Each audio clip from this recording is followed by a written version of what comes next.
Good evening. Okay, let's go. To the Pledge of Allegiance. Pledge allegiance to the flag of the United States of America and to the republic for which it stands, one nation, under God, indivisible, with liberty and justice for all.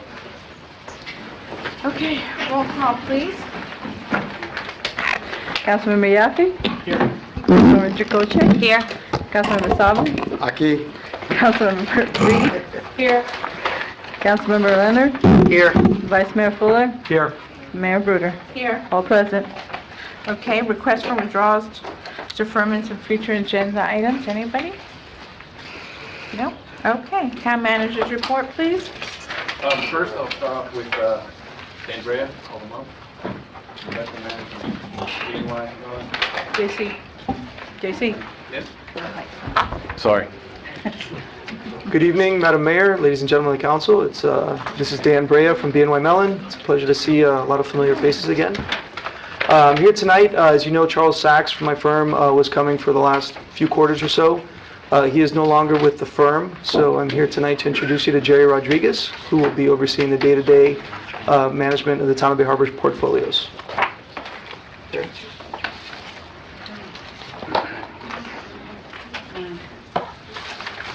Good evening, Madam Mayor, council members.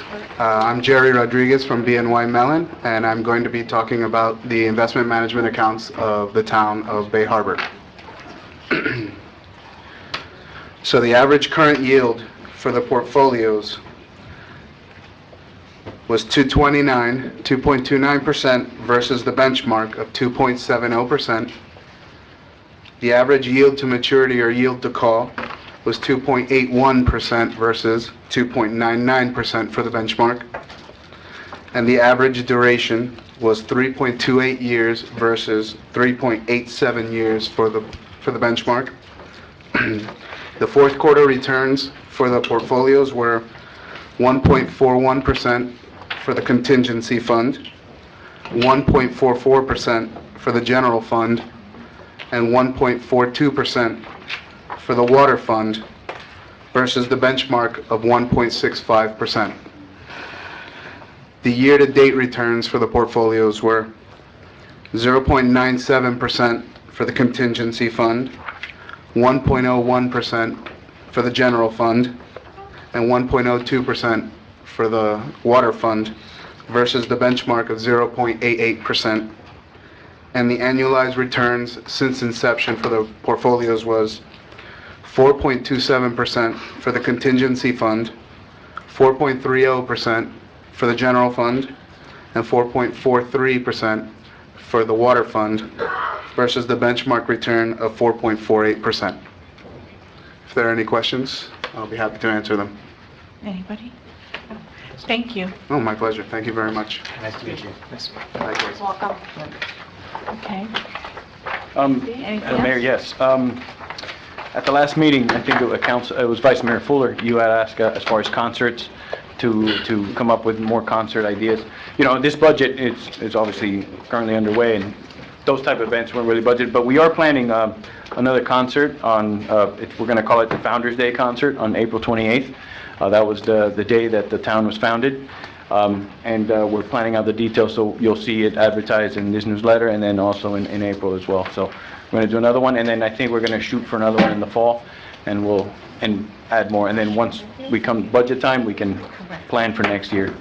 Right, and I'd like you also to talk to Cape Broad School, also the senior high school as well, Beach High. It wouldn't be a bad idea to let the high school band and the middle school band as well at some point want to perform. We can do that for minimal cost. Right. The intention is eventually to have much more frequent events over at that park. Yeah, you know what, and that's actually a good point, because the high school band during our picnic, which we are going to have on 95th Street this year, they'll be playing as well, so we can set them up there on the stage and put them there. So that'll be like another concert, but they'll be here for the picnic come March 28th, 24th. Can you make sure for the budget year that we budget at least 4 concerts, like? Yeah, that'll be. I would want a lot more than that. I think we can do a lot. Well, I think in the summer. We'll come up with, I'll work the numbers and then Right. we can come up with Okay, something. thanks. All right, the next item, Marlene, this past, in the last, a couple weeks ago, we ordered the live streaming equipment to stream our meetings live online. That's gonna tie into our new website. Talking about the new website, well, I don't know when the ETA is for the new equipment, so I would ask. The best, they say 6 to 8 weeks Perfect. for delivery and installation. Okay. It could be sooner. Hopefully it'll be sooner. And I'm sorry, because I threw Marlene right there on the spot. Yes, okay. The transparency portal portion of our website will be ready next month, and it'll be in our, it's a link, and so it'll be on our current website, and we're going to have it in our new website.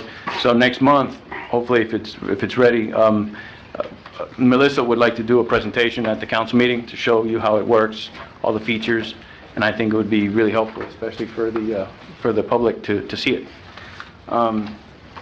We're working currently, as you know, we have a municipal transit study that we're working with Surfside and Val Harbor to look at our transit systems. We have 3 different trolleys running around, not trolleys, but buses, driving around. And one of the things that has come up is and actually Councilmember Leonard actually pointed out to me after, I think Pinecrest, they initiated it, and Miami Lakes also had initiated it, is this service called Freebie. And it's an electric car, an electric vehicle. I think there are 9 passengers each, 10 passengers, ADA accessible. And so I'm looking at possibly doing something with Bal Harbor and Surfside. Now, instead of a fixed route, it'll pick me up at 10:10 here, and then I gotta, wait another hour. This will be on-demand service. So what would happen is a resident can get on the website, on their app, or if they don't have a smartphone, they can call a phone number and request a ride. So it'll take them, pick them up, and drop them off in any particular location within a certain geo fence that we would create. So ideally, we have the new agreement with Miami Shores. We can, include them in there so they can take it over there, take it back. So Are the we idea going to was, share the cars with Surfside and Bal Harbor? I think in order to get the biggest bang for our dollar, and we're exploring this. This is something that very preliminary, and I'm talking, but I'm trying to gauge your interest in this. Is before I continue further, is if we can, like for us, for example, we would have maybe can get 2 cars, right, and have them, servicing the town. But if we partner with them, we can get maybe 5 cars, and they can service all the municipalities, and it may be better. So we're kind of exploring that. The study is going to look at that, and I'm just, hopefully by your faces, it seems like you kind of like the idea, are interested in it. Only if you call it Boober, like Bay Harbor Uber. The vehicles themselves would, they would be branded with Bay Harbor. They're really cool because on the app, each city would have their customized app, and you can, like, it'll say places to go, and you can promote restaurants locally here. And so it's a really interesting concept, and I think it would be Just drop you off. well worth looking into. Yeah. I know that other municipalities in the middle of the state have actually entered into agreements with some of the ride-sharing companies to, give residents of their municipality, $5 off on a ride if it's within a certain zip code or whatever. And so I think we're on the right track. I think it's, What I really like about this is all the vehicles are electric.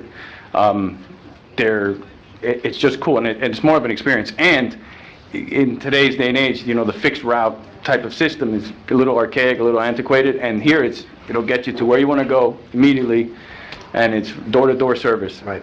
And it's also covered by the CITT, which is also, important. Absolutely.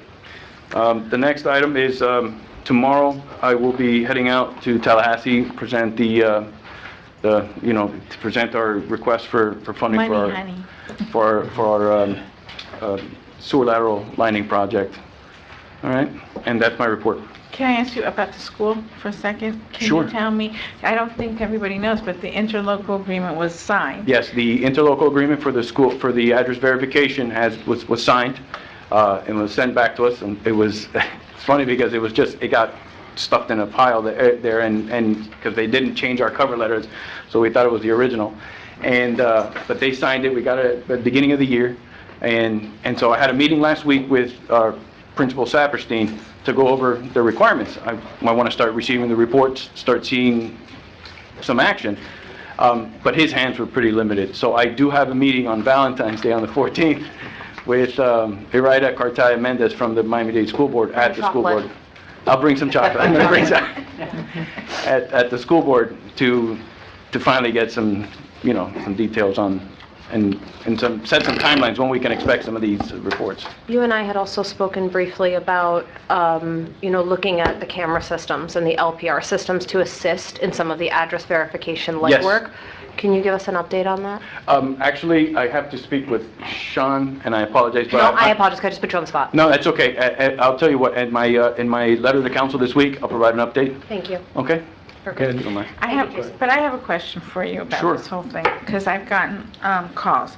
So the parent comes in, they sign they register their child, and now they just register, bring the paperwork, and they're in, right?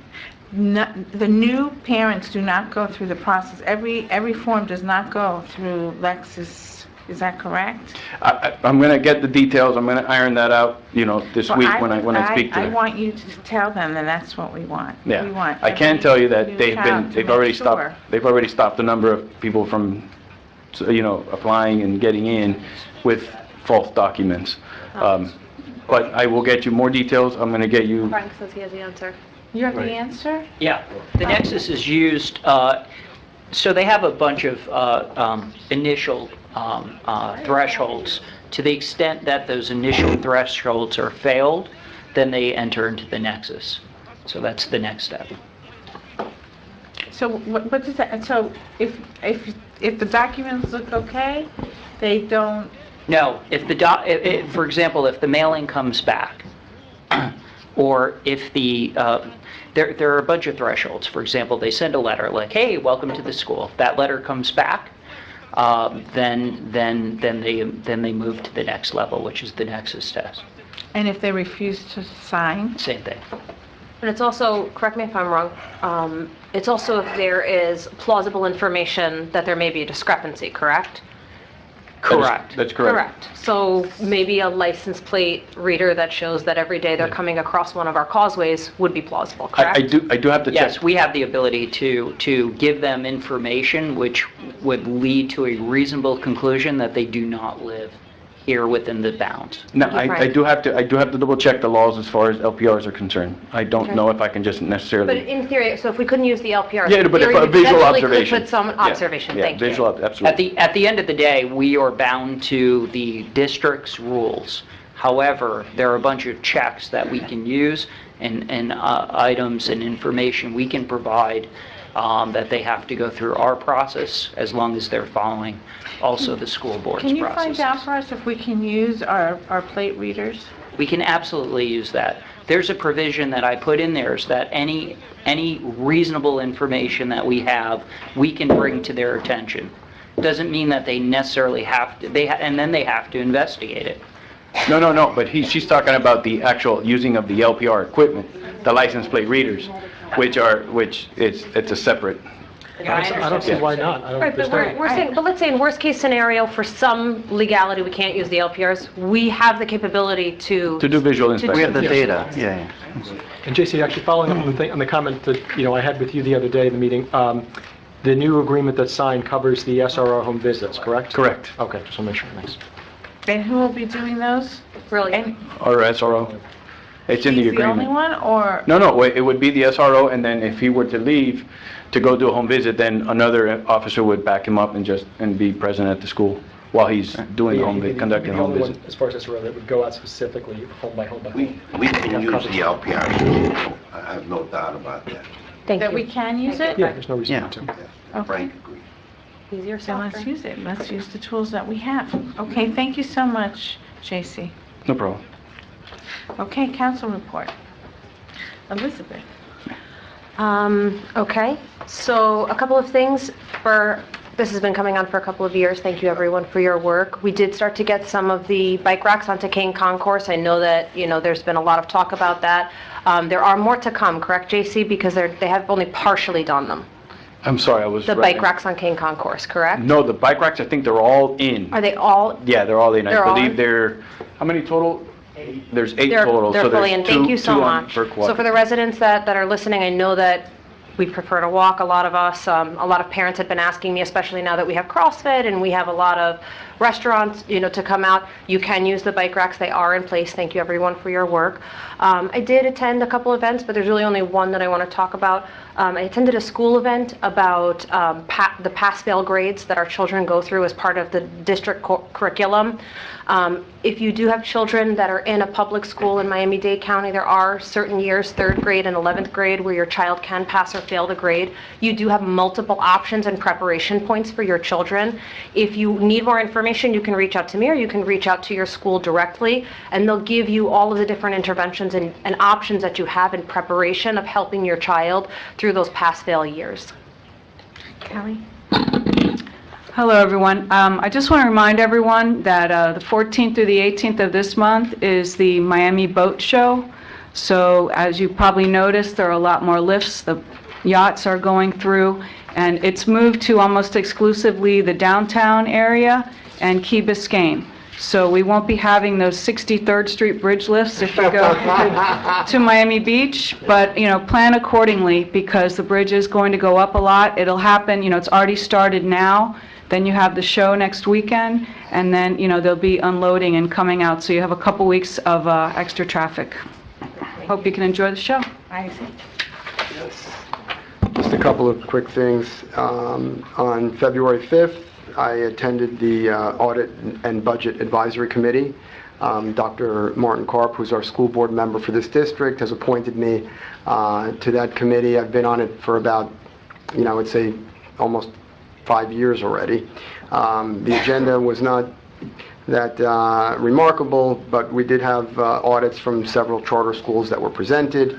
A couple of other items. The school board had a fairly involved discussion and presentation on their their health insurance program, which is very interesting because they have a unique health insurance program for their 50,000 or so participants, and they're actually self-insured, and the health plan is administered through one of the larger companies. So there was very interesting dialogue on that.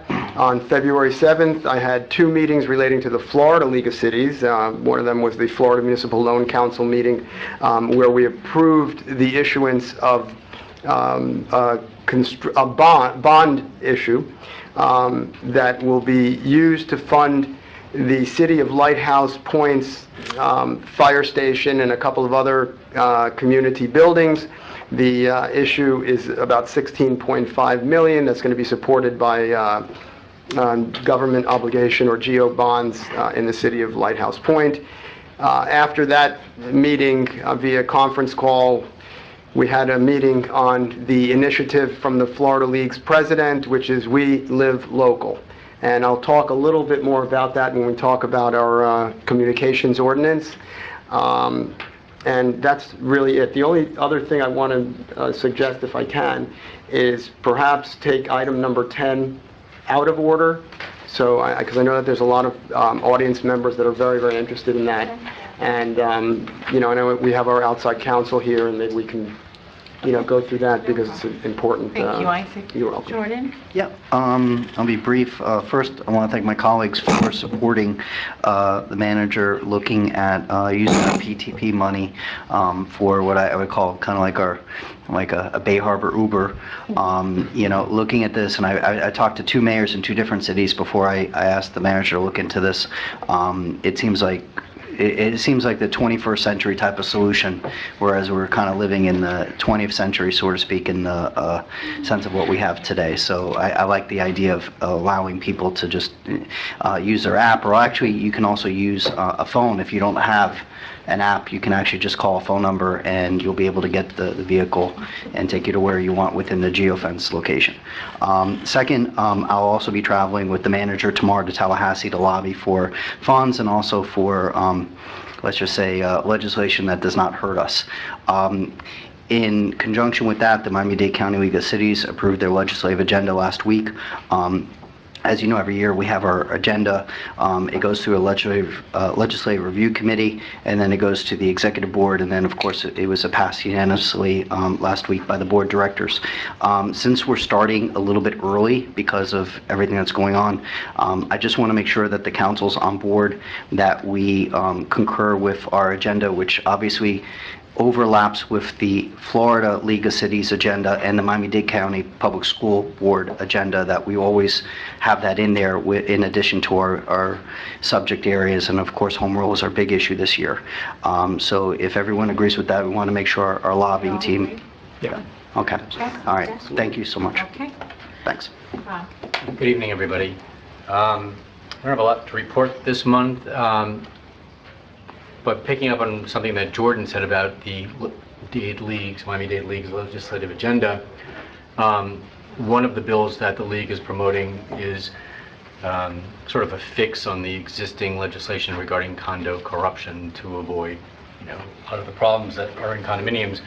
And last October, at the best practices seminar or program given by the league, I had participated in a panel discussion on condo corruption, which was moderated by the vice mayor of Sunny Isles Beach. And since then, I've been working with her on sort of public informational clinics on condo corruption and other subjects. And we did one last month at Sunny Isles Beach City Hall, and we're doing another one up in Eastern Shores area, I think in March. But if there's an interest here as a public informational type of, process, just to talk and provide information and talk about current legislation and pending legislation, if you let me know, I can talk to Dana Goldman, who's the vice mayor of Sunny Isles, and maybe we can bring something, for our communities here, Bell Harbor, Bay Harbor, Surfside, and maybe do it, in chambers here for the community. There'll be a lot of interest, I'm sure. Josh? I'll try and keep this very brief. And I'm actually going to stay on the same thing, besides separately, as far as just meetings, attended the Dade County League of Cities meeting, as well as the Pizza with the Police, Kathleen's wonderful event that she continuously runs.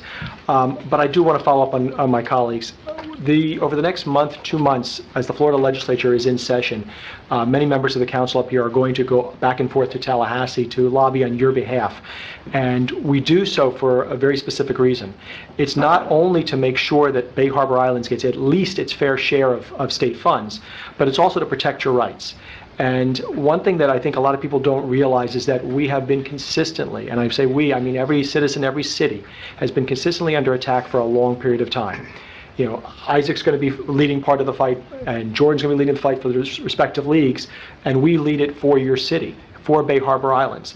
But as much as we have support from our current legislators, I would say any of you out here, anybody who's listening, if you have friends anywhere else throughout the state that have direct friendships or know their own legislators or even have the ability to go ahead and contact them, please do so and make sure they understand that it's important that home rule, in other words, your ability and our ability to govern ourselves, is paramount.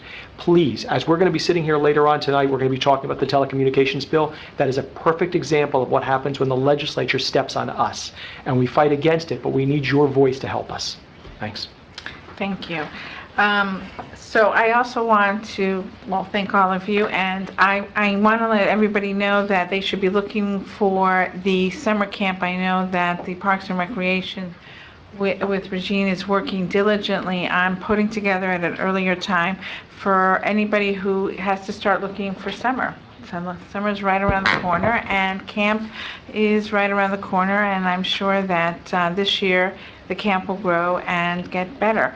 Also, I want to ask former Mayor Packer if he could come up for a moment. He's in the audience. He has something that that Bal Harbour is doing in conjunction for the police.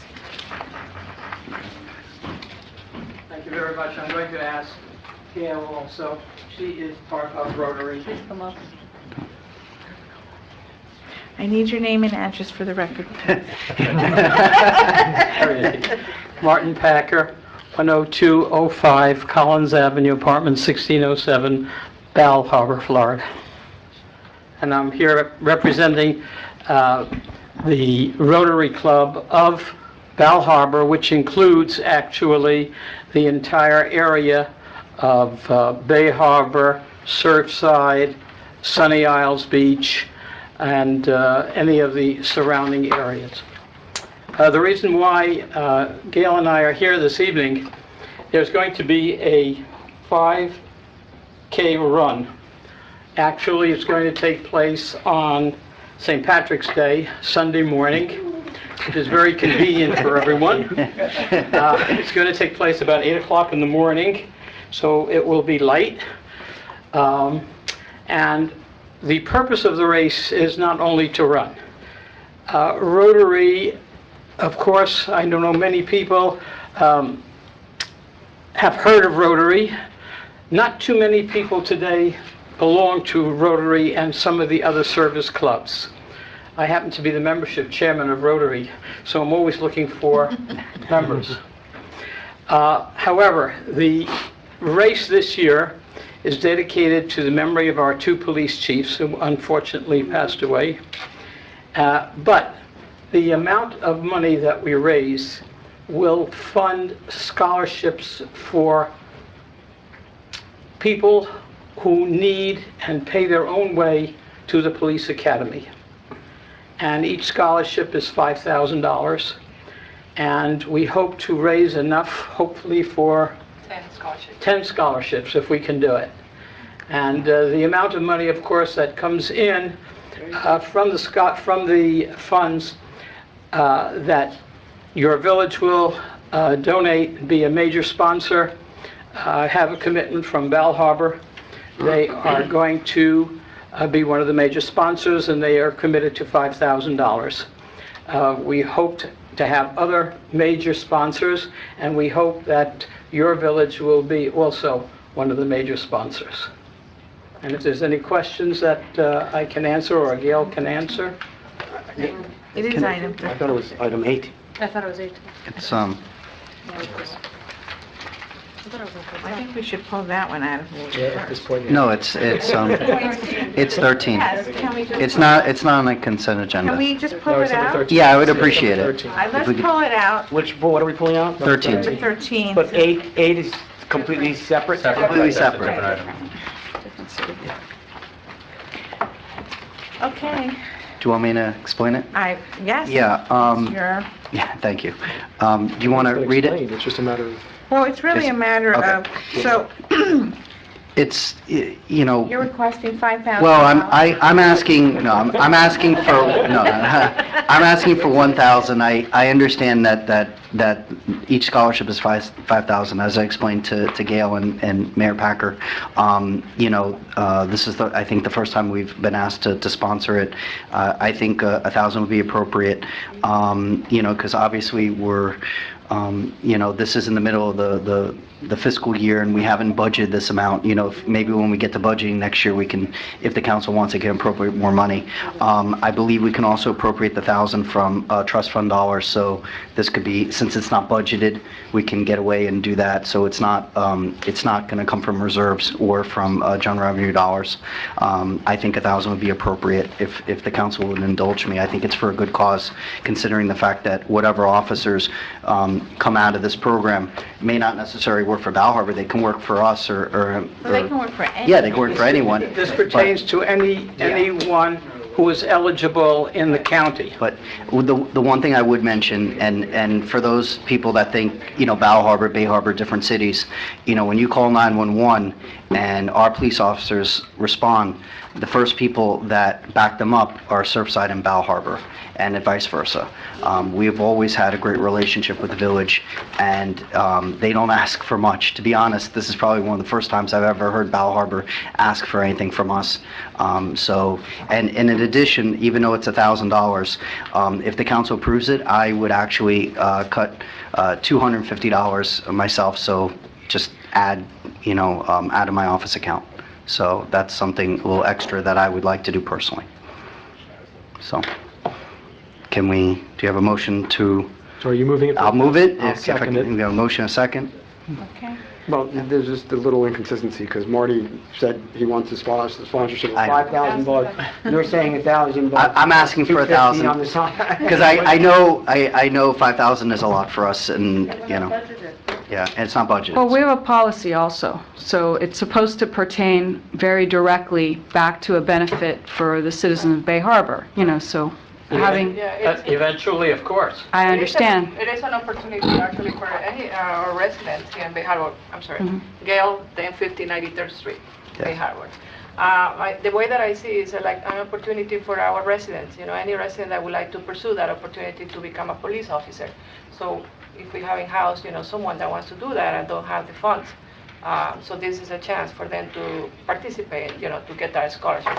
So that's how I see how we're gonna benefit to our city. Can we earmark it for a Bay Harbor resident? It is actually for Dade County, but it's just in general, we do not. Not only that, but if there is any other funds, of course, that are left over from the scholarships, Right. I don't know if the council knows that we do help support your local school, and the funds that Rotary, this is our major fundraiser for the year, and we do support, I don't know the exact amount of money that We do the Bobcat, we do... Bobcat Pride? Yeah, we're Yeah, I do. very active with we this. supply the calendars. Right, what- the agendas. The for the agendas, school, yeah. and I know when it comes to, they have a, The Bobcat, we do participate for the school. I have a question. So, I'm a retired police lieutenant, and I, you know, ran a training program for the department. I taught at the police academy. I'm intimately familiar with the process out at the academy. So if you can tell me a little bit about your selection process, because that's a great idea that you have, Elizabeth, but that would mean, you know, that it might be possible that they never have an applicant. We have a small population, Right. and, you know, there's a very rigorous background check that these folks have to go through. So if you could just speak to that a little bit, because if you must have some kind of a process. they're actually, our chief was supposed to be here tonight, But I do- and unfortunately, he didn't feel well, and he asked if he No, could but be I- excused. I Do you have to- something? Yeah, I did ask the chief because I might have that question, so I said, I just want to make sure I'm prepared. So I did ask you know, the process. So the way it works is the applications, this is from the chief, Chief Flowers. Applications are reviewed and the committee meets with each applicant. The applicants are ranked accordingly to the responses and the committee selects the candidate or candidates who attains the highest score. And consideration is given on the candidate's financial needs as well. The committee is right now formed by Raj Singh, is a manager from the CBU Hotel. Esther Overton, the wife of the late Chief Overton. Janine De La Rosa, which is the wife of the late Chief De La Rosa. Or Fire Chief Marco De La Rosa, he's the brother of the late Chief De La Rosa. And the Chief Raleigh Flowers. They are the committee. So that's how they do. This program is for a full-time person, is 9 months. Part-time person for a part-time who wants to, is 6 months. I'm Right. sorry, 6 months. So question, so Full-time 6 months. is this before or after they received their screening for their approval at the academy? Are you, Yes, the after they're approved, so they're approved to right, go in? right. And Okay. then they go through, yeah, and then the funds, because I asked that, he said that once they pass that, they go through the process for, you know, with the committee, they get approved, and then we disperse the funds to the police academy, and they... continue. Directly to the Right, police academy? yes. Okay, thank you.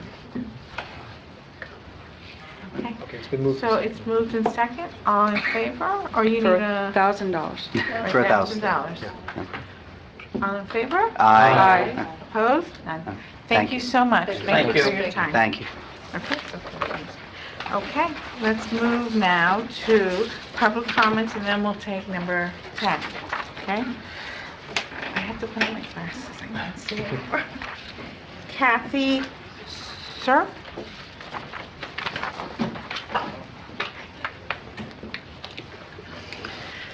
God bless you. Please state your name and address for the record, please. Kathy Shore, 10350 West Bay Harbor Drive, 8D at Island Point. Good evening, everyone. Over the past couple of months, while I was walking around the islands, I have spoken to many neighbors.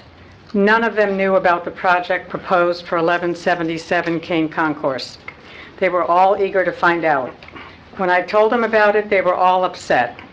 While every one of them welcomes more shops and restaurants coming to our town, they all felt that adding another 104 residential units was excessive. They were all concerned about the congestion that would bring. When they heard that the developer is requesting to reduce the number of parking spaces by about 150, they were shocked and puzzled. Where would all those extra cars park? Several years ago, many Bay Harbor Island residents and town officials gathered and spent many hours discussing and formulating guidelines for new development in our town. As a result, building codes were established. There's no problem with a landowner building on their property. In fact, that is standard. And we welcome a nice new building. Before buying this property, the developers must surely have done their homework and clearly knew the town's building codes. Yet, soon they will come before you to ask for more.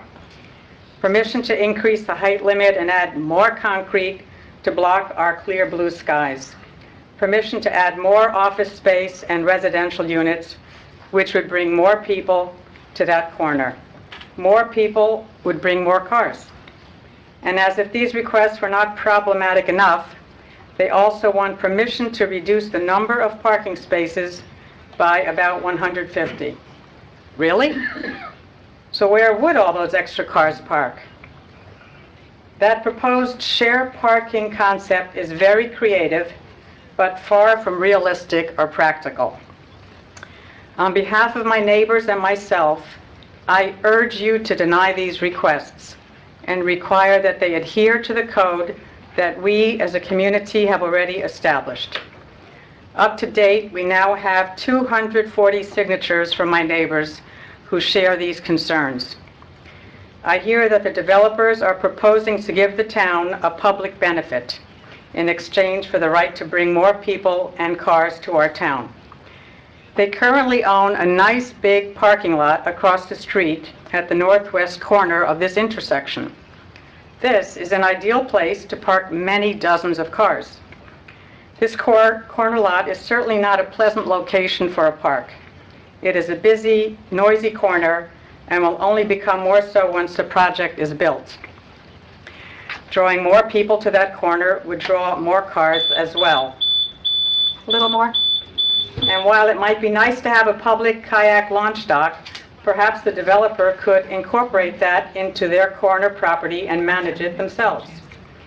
At a previous meeting, it was proposed that we hold a town-wide group meeting for all the residents and town officials to evaluate projects.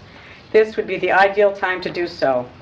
In closing, my neighbors and I urge you to deny these requests and insist that the developers stick to the codes which are already in place. Thank you. Thank you. And I've got all these signatures that I'd be happy to share, show you the book and if you can make a copy. pass it around.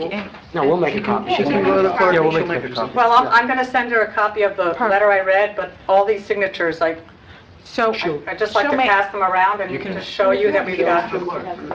If you give it to bring them in, she'll scan it in and send it to all of us, so we have the entire packet. Right. Yeah. Right. This way you don't have to. Yeah. No, I just like to Well, show this way you it also that. becomes part of the record, so you have it, if you give it to us. I just want to show we'll you that actually we scan have, You can bring it up here if you want. We'll Yeah, pass it yeah. along and take a look. Thank you. So JC, since it's so much, it has not, they have not finished with P and Z, is that correct? In other words, they have not gotten complete They have site the approval. eastern facade that still needs to be approved, but the P&Z did say that they send it off to the council, and then they'll look at the east facade. Okay, are we going to do our own independent traffic study? What I have already ordered is, I got their traffic study, and then we're getting a traffic engineer to do a peer review, so to determine the accuracy of their study. Okay, and we're also getting for our TDRs, we went out. We're getting appraisals done, and I think they just came in. I haven't even seen them, so I'm making sure We only have a draft, we're still going back and forth. Okay, let's make sure we advertise correctly so that everybody knows when it comes to it would be a public council. hearing. It's two public hearings, and they will be advertised. So there will be two two public hearings specifically for this project. That will give you plenty of time to have a conversation with us and us to have a conversation with you regarding this building. And that's it, if and when they come before us. They haven't asked you yet. They haven't even. And we asked haven't us really to come to any sort of agreement that I would ever feel comfortable bringing to you, so. Can we do a story about this in the newsletter, like including an image, because this is a pretty big thing? Maybe, you know, the image We they don't know what the, use. we don't know what the thing is. Well, the same one that's been used on the P and Z. Right. There's an image, because I think it's very significant, and people, if they just hear about it, like, you know, the little tagline on the back, you know, the two-liner that says, we're going to talk about a project, blah, blah, blah, but people are visual, so if they open the newsletter and see, you know, it's... But I'd like it's a people to get big- the actual facts, so what I'm saying is this, I agree, let's put it in the newsletter, but let's see what they present to us, because we have no idea yet what the final version that they're going to present But to they us do is. have an image that's They been have an image, distributed but for it's the not- P and Z. What I'm just saying is we need a visual of the size and scope, because this will be the biggest project ever really on Kane Concourse. I just want to make sure Because we it's a see big accurate lot. information. Because I think- Put a ledge on there, I mean, it seems to me that P and Z has approved all of it except for one Yeah. facade, so, you know, you can put a rendering that's come before That's it. P and Z and say this is not final, it could change. I But think- just to give It's not people... the final version, 'cause we don't know. Yeah. No, I know. Well, but I it's not think we the should put final. it in. I But- think we should. I think we can satisfy both of you. Right. Once we get the final details worked out, we can put the picture, we can put the details, and we can put the notice in the newsletter. Right. So we'll have plenty of time because they'll have to let me know ahead of When are time. they I don't know, finishing I don't P&Z? know. Oh, are they in, let's start. Are they in P and Z? I don't know when they're going to P and Z again. The P and Z agenda's not out yet, so they haven't submitted anything for this P and Z. The 19th? Yeah, they Well, haven't submitted anything. Well, I think we should just, subject to change, and put it in there and let them know that there will be another P and Z meeting and that we will have 2 other hearings on it, and let's put it in the newsletter, subject to change, subject to... But listen, We don't know honestly. two meetings if they bring it back to us. which they Before, probably will, well, but we listen, don't know for sure. I don't want if to- I may make a suggestion, and I agree with Marlene on this one, It's not the enough. more information we can give the public, the better. Yeah. Let's show them the entire picture, what the entire proposal is. And if we don't have the newsletter deadline, you can send out we'll send out a postcard. I like to do it now, because there's a lot of information and a lot of people who are nervous, and, we need to allow our citizens... I just don't know what I would say. We don't have the answers. Also, your next newsletter is not coming out until the beginning of March Right. at this point, so Right. if there is a P and Z meeting in February and it's Then on the you'll know- agenda, then you'll you know can't it's- advertise that in the Right. newsletter, so Right. But I you know. think for March, we should put something... we'll use the signboard, we'll Sure. have our website, And JC, I have a question that's connected but not specific to this project. I've always had an issue with the transit studies because every time we have a project that comes before the council, there's always the feeling of having, the traffic studies. There's always a feeling that the developer or the project, got it good by hiring someone. For the same amount of money, they could just give us the money and then we could pick our own company. I'd like to have on the agenda at the next meeting to change that, to make it required that if somebody's going to come before us and have a project that requires a traffic study, that they just give us the money that they were to spend anyway, and then we hire one of our companies to do the independent study. Really Because for like the that. same money, Right. this just makes so much sense. Yeah, I agree. I can tell you what, I agree. I can tell you right now, one of the reasons I agree with that, because every time we've ever gotten a traffic study, I just throw it out. Right. It makes absolutely no sense every single time. What was the one we had one on, I forget which project it was, where I remember questioning the guy. He said there was no traffic whatsoever, and I just saw the No, time. it was, He measured it like 5 a.m. on a Sunday. It was the hotel, it was the hotel, it was the No hotel. sense. No, because I think I was on the council when this one happened, and the hotel was before I was on the council. I remember the one that you're talking Yeah, about. the time of day, he says there's I no don't traffic. remember what It was- project that it is, was- though. It was ridiculous. Yeah. I You know what, appreciate it. JC, why don't you That's fine. ask them I if think they it will was- it pay was for an being a monarch independent, since this is such a huge project for us, and I agree with Jordan, I think we should do our own study, either Okay. way, because the impact is so huge to Yeah, it's us. impact. I mean, I love that idea. what do you think? Right. Yeah, I think it's the right idea. Yeah? Kelly, are you for it? Well, I am, and I think people need to remember that the traffic studies are allowed to lower the grade. So it's graded like a report card, A through F. So if we currently have a B situation, that they're allowed to downgrade it to a D, just not to an F.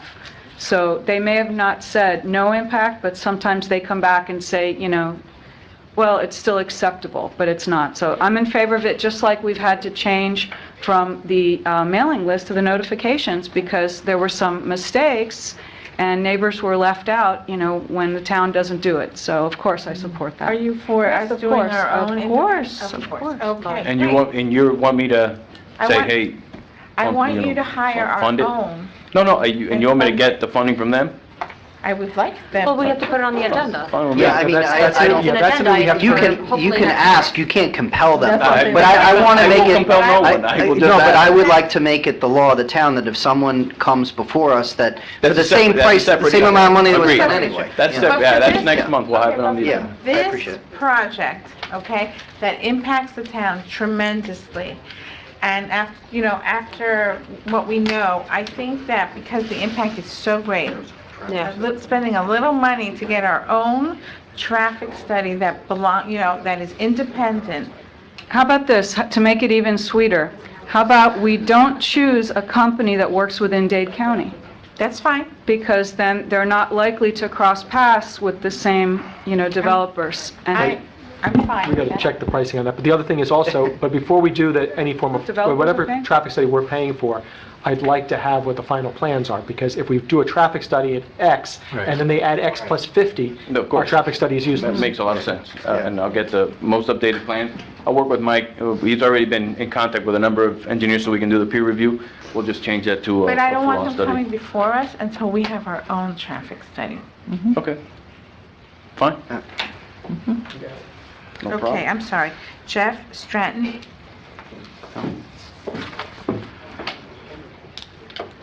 Please state your name and address for the record. Sure. My name is Jeff Stratton, 1133 102nd Street. I echo Kathy's concerns about 1177 Kane Concourse, and my main concern is more about the number of units. As I walk around, I walk my dog through this neighborhood, and my primary walking area is north of Kane Concourse, and there's probably 5 to 7 buildings that are currently under construction, and so you're talking about roughly 45 units per building. That's 300 plus units. My building was, I moved in November, and from November to now, we're at 25 to 30% occupancy. I would say that a lot of these units, you can tell the floors aren't even finished. They're not even sold. And so when you talk about the size of this building and the number of units, who's going to fill all these units if we're not even filling the units that are currently available with 300 plus units still coming back on board here in the next year? Okay, thank you. Thank you for coming. Thanks. Sorry. Louis Coffee? I'm sorry. Blue coffee. Hmm? Lou. Lou? Yeah. Come on up, Lou. Hey, Lou. Thank you. And by the way, Planning and Zoning did approve that project, subject only to the treatment of the east facade. And you may want to consider doing your own shadow studies also to see what this canyon effect being created has on the island. I'm Luke Coffey, and I live in Coral Sea Towers. I want to talk about 1177 Kane Concourse. I don't have time to get into all the issues of concern to me, but I want to start with zoning variances. So I'm not a Florida lawyer, so I can't opine on the law of Florida relating to zoning variances, but I came across an authoritative writing about it, and I have a copy which I will leave with you. And in my limited capacity and abilities, if I understand this writing, it says essentially that to qualify for a zoning variance, the applicant must prove hardship. And hardship comes down to meaning you can't use the property for any economic purpose if you have to comply with code. Obviously, that's not the case for this site. So no variance is appropriate for this project. And I don't know if you've seen a financing commitment. You know, these projects are done with bank and insurance company and other investment company money primarily. And I can't imagine them putting out the first dollar if they think that the project is based on variances that are subject to challenge and probably would be knocked out if challenged. So I want you to consider that. And if I read the plan correctly, they're talking about requiring a right turn onto West Bay Harbor Drive as they leave the project. And I'm concerned, are there going to be big trucks driving into residential parts of Bay Harbor Island with those kids in the street going to and from school and playing in the streets? And even adults, I don't understand the logic behind that. And I don't like the idea that you're giving away my alley. That's a public right-of-way that belongs to me and the other citizens of Bay Harbor Island. And I don't think it's something that you should give away, and especially if it means that they're going to have big trucks turning right onto West Bay Harbor Drive into the residential areas of Bay Harbor Island. So I have a little time left. I'd like to make a suggestion about demolitions. I would appreciate if you would consider conditioning demolition of active buildings based on the developer being prepared to start construction of a new project right away. And that means having all the necessary and appropriate permits and approvals, the building construction contract, financing, knowing that the conditions of the commitment that can reasonably be satisfied are satisfied. Give that some consideration so we don't end up with prime lots on the island vacant, not producing the tax revenue that they should. Thank you. Thank you. Thank you. Francis Newhart.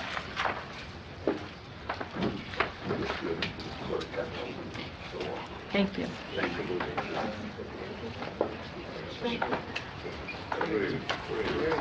Hi, Francis Newhart, 1060 Kane Concourse. Lack of involvement, input, and discussion. What is going on behind the curtain? Why do Aventura Channel 87, Golden Beach Channel 89, Miami Beach Channel 90, North Bay Village Channel 91, Sunny Isles Beach Channel 92, Surfside Channel 93, and South Miami Channel 94 allow public broadcasting, and Bay Harbor Island's Channel 88 has been discontinued?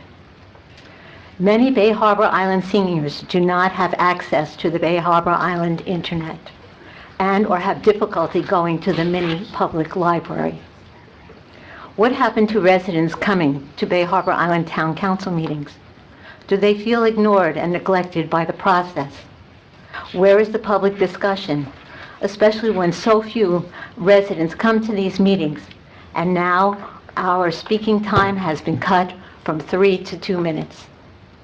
What happened to public discussion on the religious institution Church by the Sea and their involvement with the BDS movement? Are they still intending to build in our business district? And what are they building there on purchased property of 95th Street Business District? And unlike Bell Harbor Village, what is our town government planning to do concerning Bay Harbor Island town residents and this affiliated BDS movement? What happened to public discussion on the newly being built RKB Public School? Are they planning on increasing the 1,200 maximum students? Is this new addition of 16 classrooms only for 7th and 8th grade students? Are these plans for this alleged additional traffic, parking, and encroachment, and removal of Bay Harbor Island Town residents' agreed upon park and tennis courts?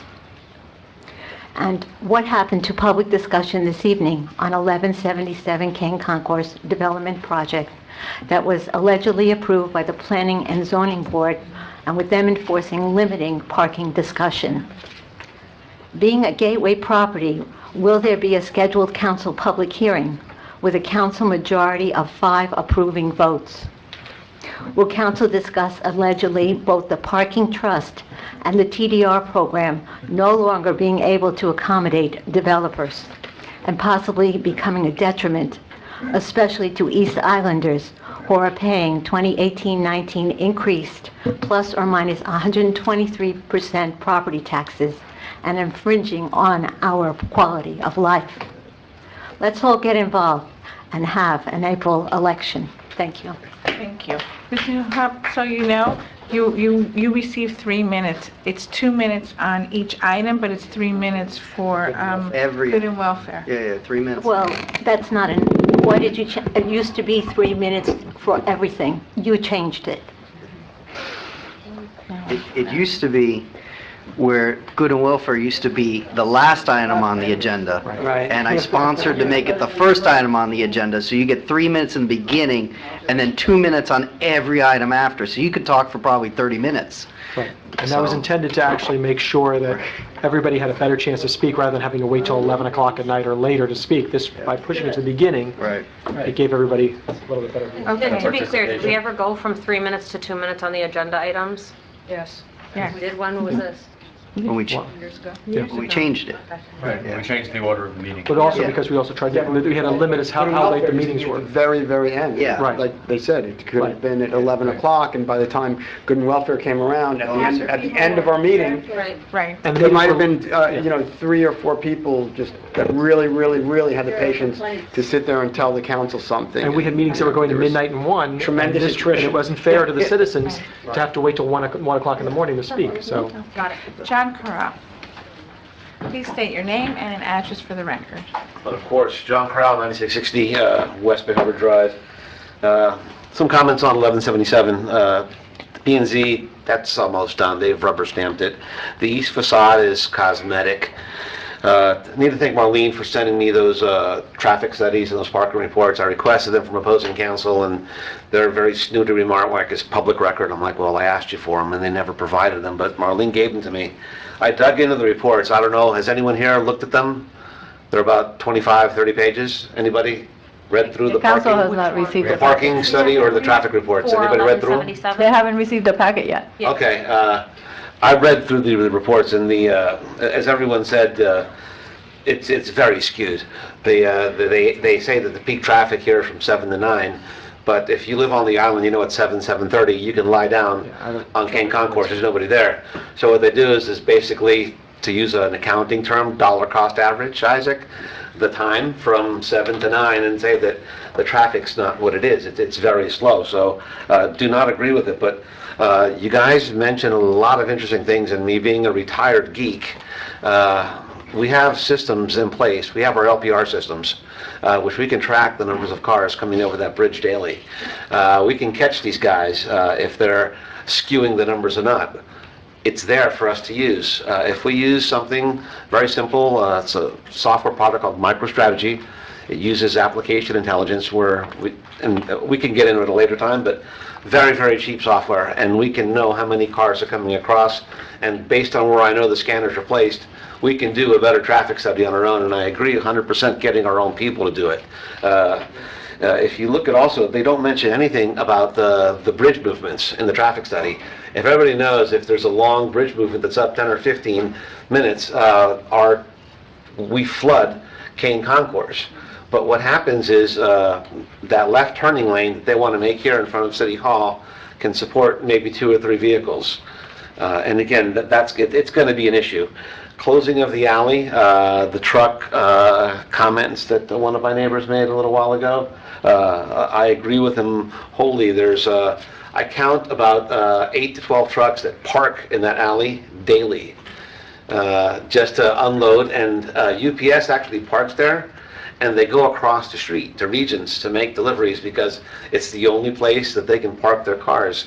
And if you got a 24-foot semi, not a 48, that right-hand turn that they're proposing is virtually impossible. Again, I think the data is skewed. They haven't calculated everything I did is current, but the future buildings that were mentioned about earlier aren't taken into consideration. We aren't considering Church by the Sea or anything like that. So please take a hard look at this before we move anything forward. My friends, councilmen, and neighbors, thank you. Thank you. Thank you for your time. Kathleen Kennedy, please state your name and address for the record. My name is Kathleen Kennedy at 9180 West Bay Harbor Drive. So remember my address. I'm here today to ask for some monies. This page here is full of monies going for different causes that I believe in. Birds, parties, you name it. It's all good stuff. I would, as director of the Parks and Recreation, I would like to have a treadmill for seniors. If you ask Shanika, she'll tell you that many times seniors go in there and they ask if there's a treadmill, and we don't have any. And if you guys have good memories, from day one, when we first talked about that community center, I talked about the treadmill on wheels that we can move around. Today, I'm asking again for a treadmill for our seniors to exercise. And also some little lightweight, what do you call them? Dumbbells. Yeah, dumbbells, so they can be strong, because they really need it. And I'm staying tonight because it's a very important issue on the agenda. I appreciate the council people I spoke to today. It was very, very nice of you to return my phone call. Also, in the Parks and Recreation, you assign people to come onto the Parks and Rec. There's one individual who I happen to adore, but he hasn't shown up in six committees. And I'd like to know, I'd like your guidance if we can have some sort of please, because we have people waiting to get on. And now he wants... We had a regulation, I'm sorry, but we had a regulation, I think, that it was on all these, if they missed a certain number in a row. Hold the clock. Yeah, we stopped the clock. Thank you. That they were automatically removed. I remember us talking about this. I don't know if it's automatic. No, I don't think it's an automatic it's thing. not- gotta Something come about before. removing. It's not, Reach out to this person and ask them Right. if they still want to be there's, on the there's committee. regulation in JC has place. called 100 times. I spoke to him, he still wants to be on, and he... Let's do it now at 8 o'clock at night. Hello? Happy hour. Let Marlene. Wait, yeah, Marlene, what were you saying? Okay, there's committee bylaws in place for each committee. It is up to the committee to make a recommendation to bring to the council. What, 6 times? When when someone is not in attendance, because we're not there all the time, we don't police this, the clerk's office doesn't. The committee is supposed to make a recommendation in writing, bring it to the town council.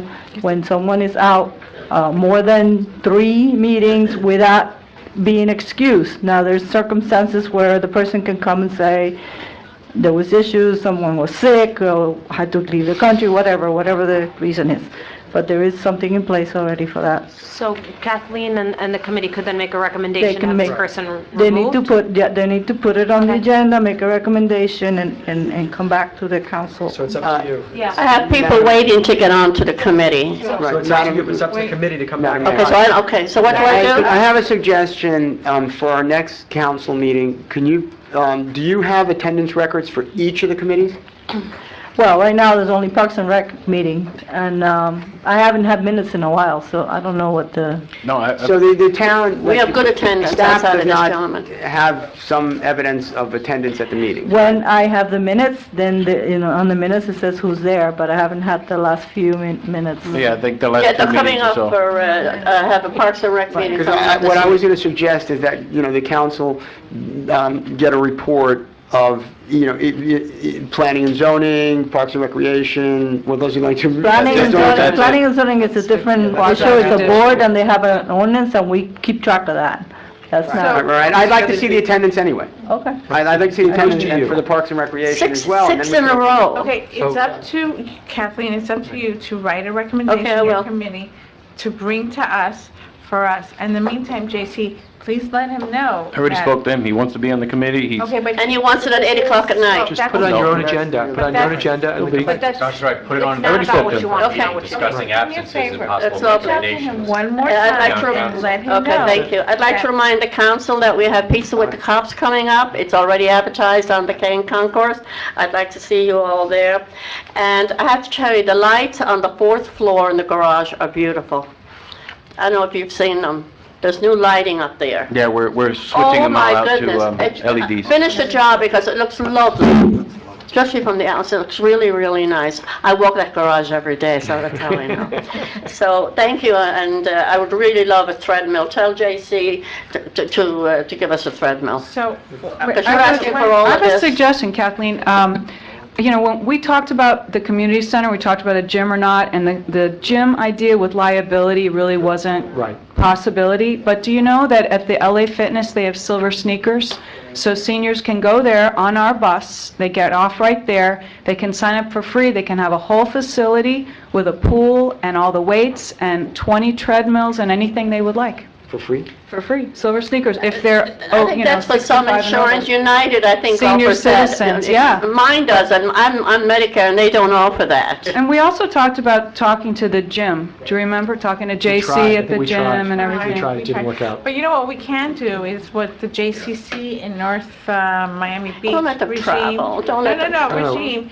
You can have an exercise class, a stretch class for seniors. Yoga. Yoga. We do. We do But have I'm yoga. saying, and, We do you know, have yoga, and by the way, they like the yoga. Right, so So- maybe we can do, you know, a stretch class for them with little weights. Yeah. I'm not so sure about the treadmill. Yeah. The liability might not be okay, but the dumbbells and a stretch class for seniors would be great. How about leading a walking class, Kathleen, when you do the garage, you know, bring a little Oh, they entourage can't do with you. that. That's going up. That's a different kind of senior. It's a different kind of senior, and I am a senior. It's also good for the cops, too, because when the cops have their hour break, you know, they're working 12 hours, they can go and exercise on the treadmill, wouldn't you reckon? I would think so. I think we need a gym or not, you know, like Yeah, it's not a tweener. We They have go to the go. community center and work on the treads. It's just an For idea. stretch bands as well, that'd be an easy thing to put I aside. think- Those are good things for I can I get seniors. think those. our police officers have, you know, privileges at a local gym, Yeah. at a local police gym. I don't know, I was just, Do it's you just have a a thought, problem with that's all. LA Fitness about the silver sneakers and maybe put it in the newsletter to let them know that it We'll find out. exists and that they can go and have that benefit? Yeah, we'll find out. Because I think that would be great. I had no idea about that. Regime. But she's right, it's about, it is I'm familiar with a with- particular insurance. Not all company. insurance companies Not all of offer them it. do it. So it's not. Sorry? it's not in Insurance related. general. Regime is going to look into a senior stretch class with the dumbbells and the. Yeah, that would be good. And let's start Anything that's there, good for them is and good then for we'll me. move forward and we'll think about the treadmill. Don't forget the pizza with the cups, it's a Absolutely. good turnout, That's okay? fantastic. Thank you. Thank you. Two. Number 2. Okay, we're on 2, let's rock and roll. Okay, after 2, committee report, consider approval. We had 2, but we ended up having 4. There were 2 late ones. One came in on Saturday on my email. The other one walked in, had talked to me last week, but walked in today. So I distributed the resumes. One of them is so new that she still has her old address on it. That was my question. I know that was your California address on it. I question. Yes, Attendance yes. might be a problem if you're still there. She just moved into town, wants to be involved. Perfect. So we have a total of 9 applicants, So we have 4. Four. We only have, including the other ones, right? Don't we have 5 on Yeah, there? but it's Yeah. not time to reappoint. but it's only 2 spots that are open. Right. There's 2 spots open, Yeah. 4 people applying, there's 5 other people that already are on the committee. Great. Well, my question was going to be, I remember one time we had 9 people interested, and we just allowed all of them to be on the committee. The more the merrier. No, we have to. Yeah, we went 2 over, but I remember we went to 9. Yes, but since then, we approved a resolution that says 5 or 7. Sorry. It's one of those bylaws things. We're talking about no-shows, let's just put so many people on and we're good. Yeah. I think you got too many people in.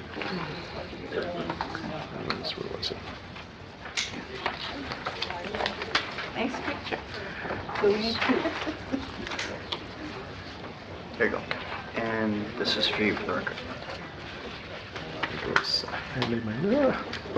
I gotta, Madam Mayor, are there any of the people that are applying for these here John, themselves and maybe say something? well, John's here. Is Sylvia Is Edwards Sylvia or Edwards? Victoria here? Or Victoria? Just John. Just John. 2 votes for John. It's the first thing I said. And after this, we'll do number 10, Yeah. okay? Okay. I have a question on committees, though, when she gets back. Right, we have committee reports, or no? You read it. Committee report. Been a while for? Okay, you can go ahead.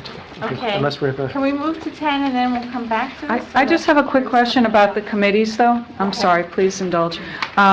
We kind of got into it, I didn't want to interrupt Kathleen while she was speaking, but Marlene, you mentioned that the committees have a staff member that oversees, but it's the volunteers who do the minutes. Correct. So we don't actually have them.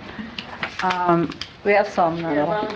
Right. I mean, I remember years ago when council members were on, and even before that, I was on the committees, and I remember it was kind of difficult.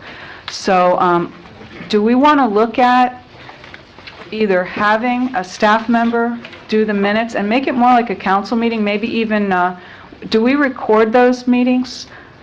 We don't record it. Because, yeah, well, I would too, because I'll tell you, like last month, I went to the P and Z meetings, and it's good to be there. You can watch them, if you can't, it's really good to be able to see the whole thing, not just read the minutes. So I would like to suggest we do that. Yeah.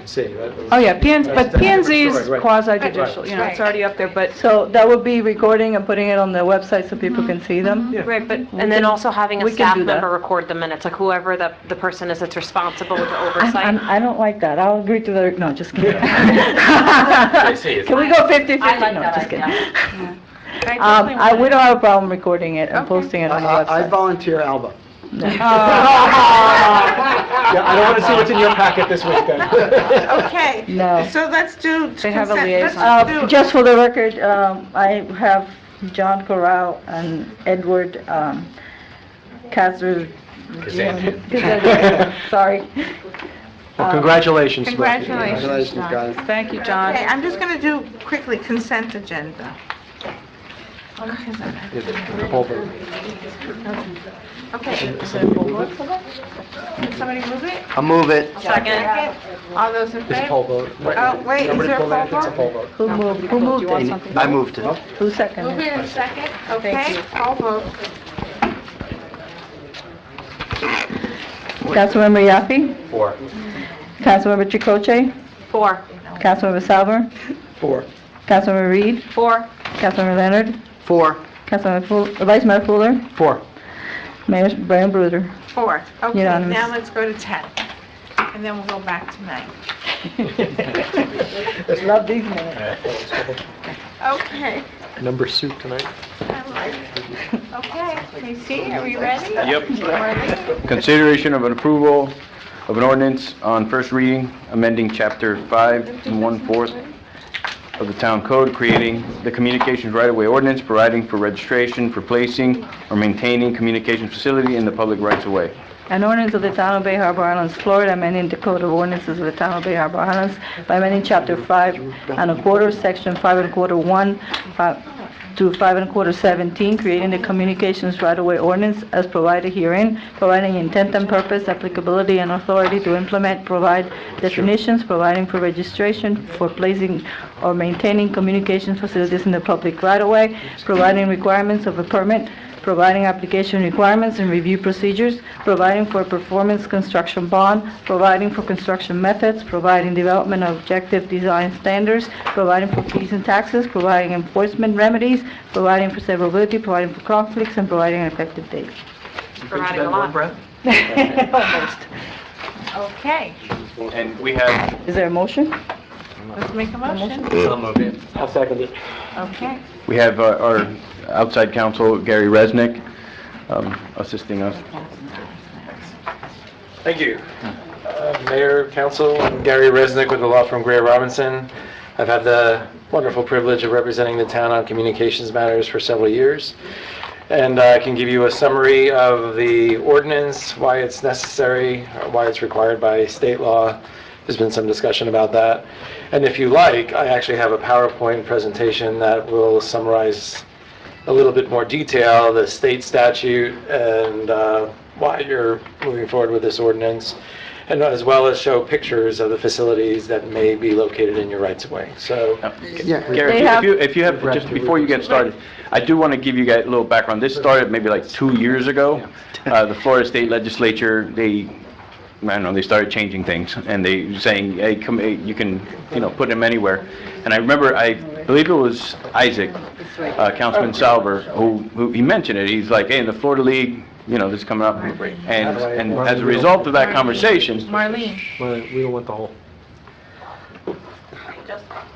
as a result of that conversation that we had that meeting, I don't know, it must have been 2 years ago, a year and a half ago, that's when we started this process, and, well, here we are today. Well, also, several of us went up to Tallahassee to fight against it. That's right, absolutely, yeah. We fought bitterly After that, against it, obviously lost the battle, but, this is... And before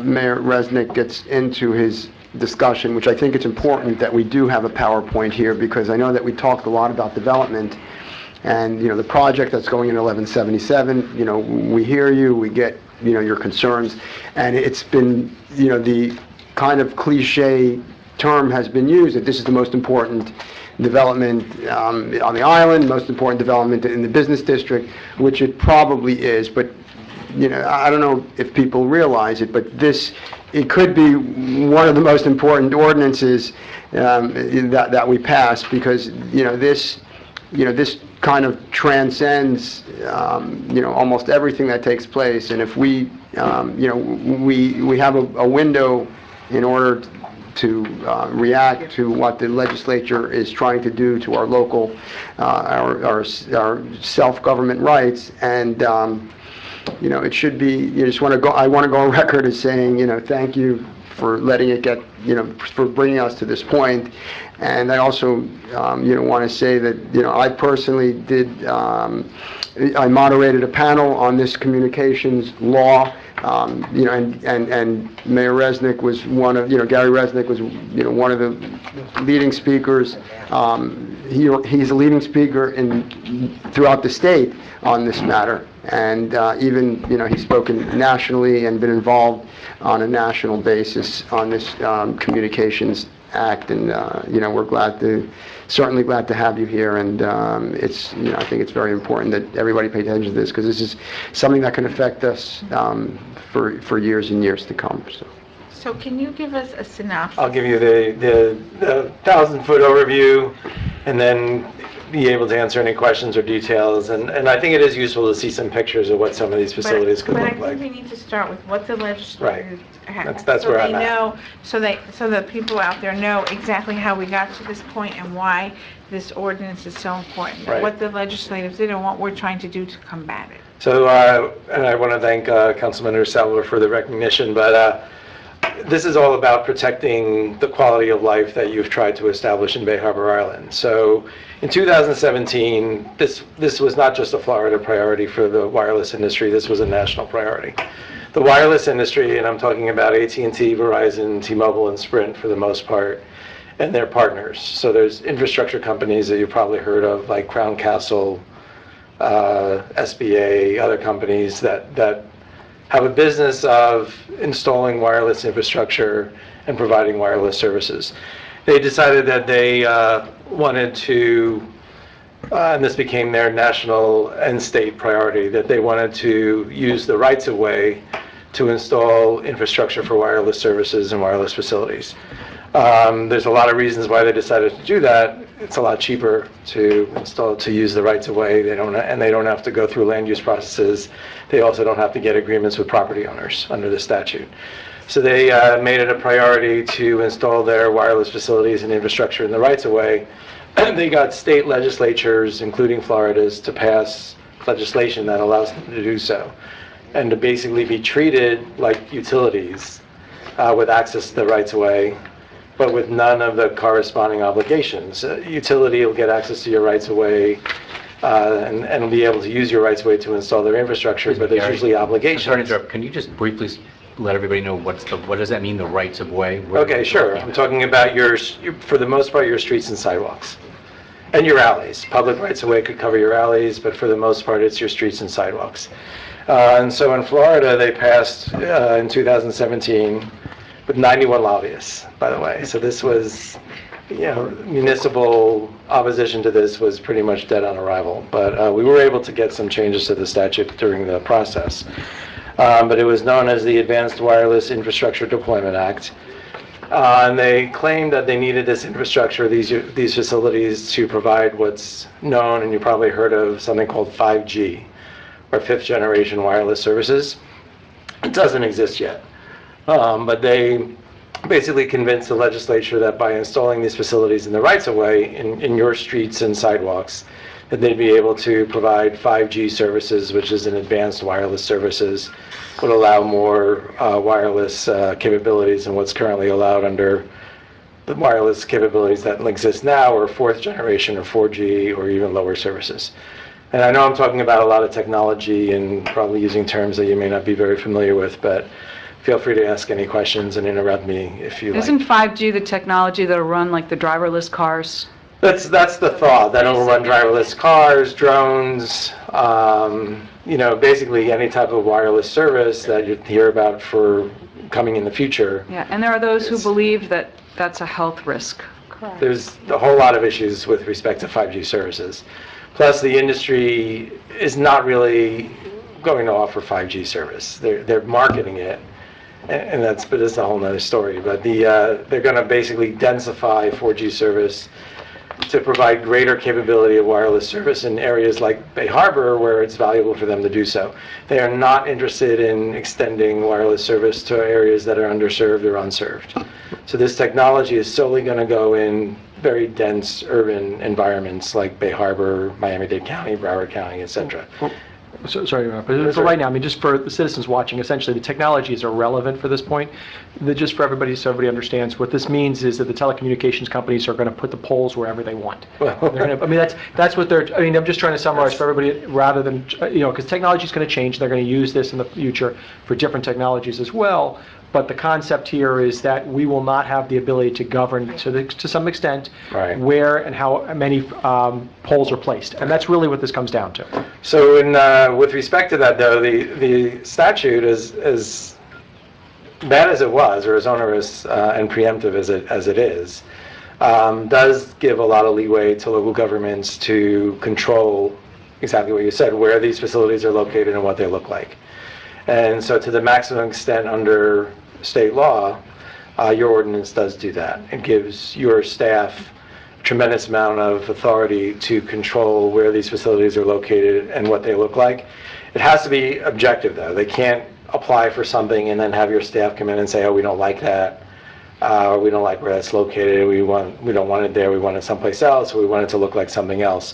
The statute requires that these standards be set forth in an ordinance, so that it's objective and not subjective and up to staff's whims at the moment.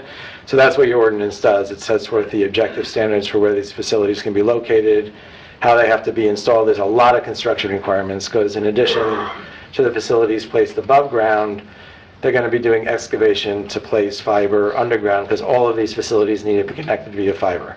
So there's going to be a tremendous amount of excavation in the rights-of-way, in your streets and sidewalks to accommodate these facilities.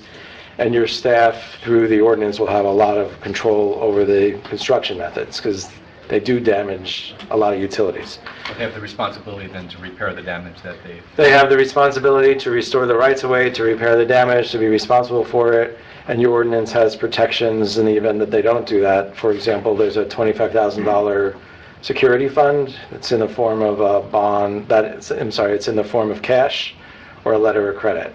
So that and it's replenishable. So if you wind up drawing it down, they have to replenish it to the full amount. So we put in protections in the ordinance to control what they can do, as well as basically holding the town harmless in the event that they destroy town facilities. And they do. You may have just heard about Pompano Beach having a sewer line hit by a fiber installation. It leaked 39 million gallons of sewage and cost $1.4 million to fix. So these things happen, unfortunately, not infrequently. So it's good to have those protections in your ordinance. So I can go through a little bit, but what's valuable from the PowerPoint is seeing the pictures of these facilities, and then we can answer questions about how they're going to be controlled in your rights-of-way, specifically to protect Bay Harbor Island. So the other thing is that the act became effective in July 2017. It only affects town rights-of-way or county rights-of-way. It doesn't apply to FDOT rights-of-way. They're exempt. So FDOT rights-of-way, FDOT poles, You have, I guess Collins would be, what's your? King Concourse. King Concourse. Well, there's an exception for King Concourse because of the interlocal you did with FDOT, and that's covered in your ordinance. But otherwise, a state road would not be subject to the statute. So FDOT is free to say, no, you can't use our rights of way, or no, you can't use our poles, where you don't have that discretion. You're covered by the statute. But since the statute became effective, which was July 1st, 2017, you've had a moratorium in place. So these facilities have not been allowed to be located in Bay Harbor Island because of your moratorium. If this ordinance ultimately becomes adopted, your moratorium would no longer be effective. Federal law prohibits moratoria over a certain period of time, and the FCC, the Federal Communications Commission, has weighed in recently with an order saying all moratoria are a violation of federal law. So we don't want to try and continue the moratoria any longer than we have to. That's the status of. But you've been contacted by a number of industry members with interest in locating facilities in Bay Harbor Island. They are interested in installing these facilities here. As I mentioned, this was a priority of the industry around the country. About 20 states adopted similar statutes. There's a constitutional challenge against the statute in Texas. And so basically, here's what the Act provides in a nutshell. It says that the town cannot prohibit, regulate, or charge for the co-location of what's known as small wireless facilities in the public rights-of-way outside of as allowed under the statute. Co-location means basically installing small wireless facilities, and I'll explain what those are, on an existing utility pole or structure. A utility pole covers a light pole, traffic control device, a sign, traffic sign, or any other similar facility in the rights-of-way. You can't prohibit the installation of a new utility pole for co-location of a small wireless facility, except as otherwise allowed under the statute, which is allowed under your ordinance. And then there's something else called a micro wireless facility, which are installed by cable companies, and those can be hung from strands from existing fiber in the rights-of-way. You don't have any authority with respect to those. And then in addition to the poles that the antennas are going to be located on, there's ground-mounted equipment cabinets, and I'll show you pictures of all of these things. And they have the right to install those things in the rights-of-way also. They can be up to 28 cubic feet, or roughly the size of a large refrigerator. Those can be installed in your rights-of-way as well, and they're again subject to restrictions that we've put in the ordinance consistent with the statute. So a small wireless facility, again, is an antenna facility up to 6 cubic feet. I'm going to show you pictures of all these things. That would be located on a pole, or equipment facility up to 28 cubic feet, or roughly the size of a refrigerator. Those could be installed in your rights-of-way as well.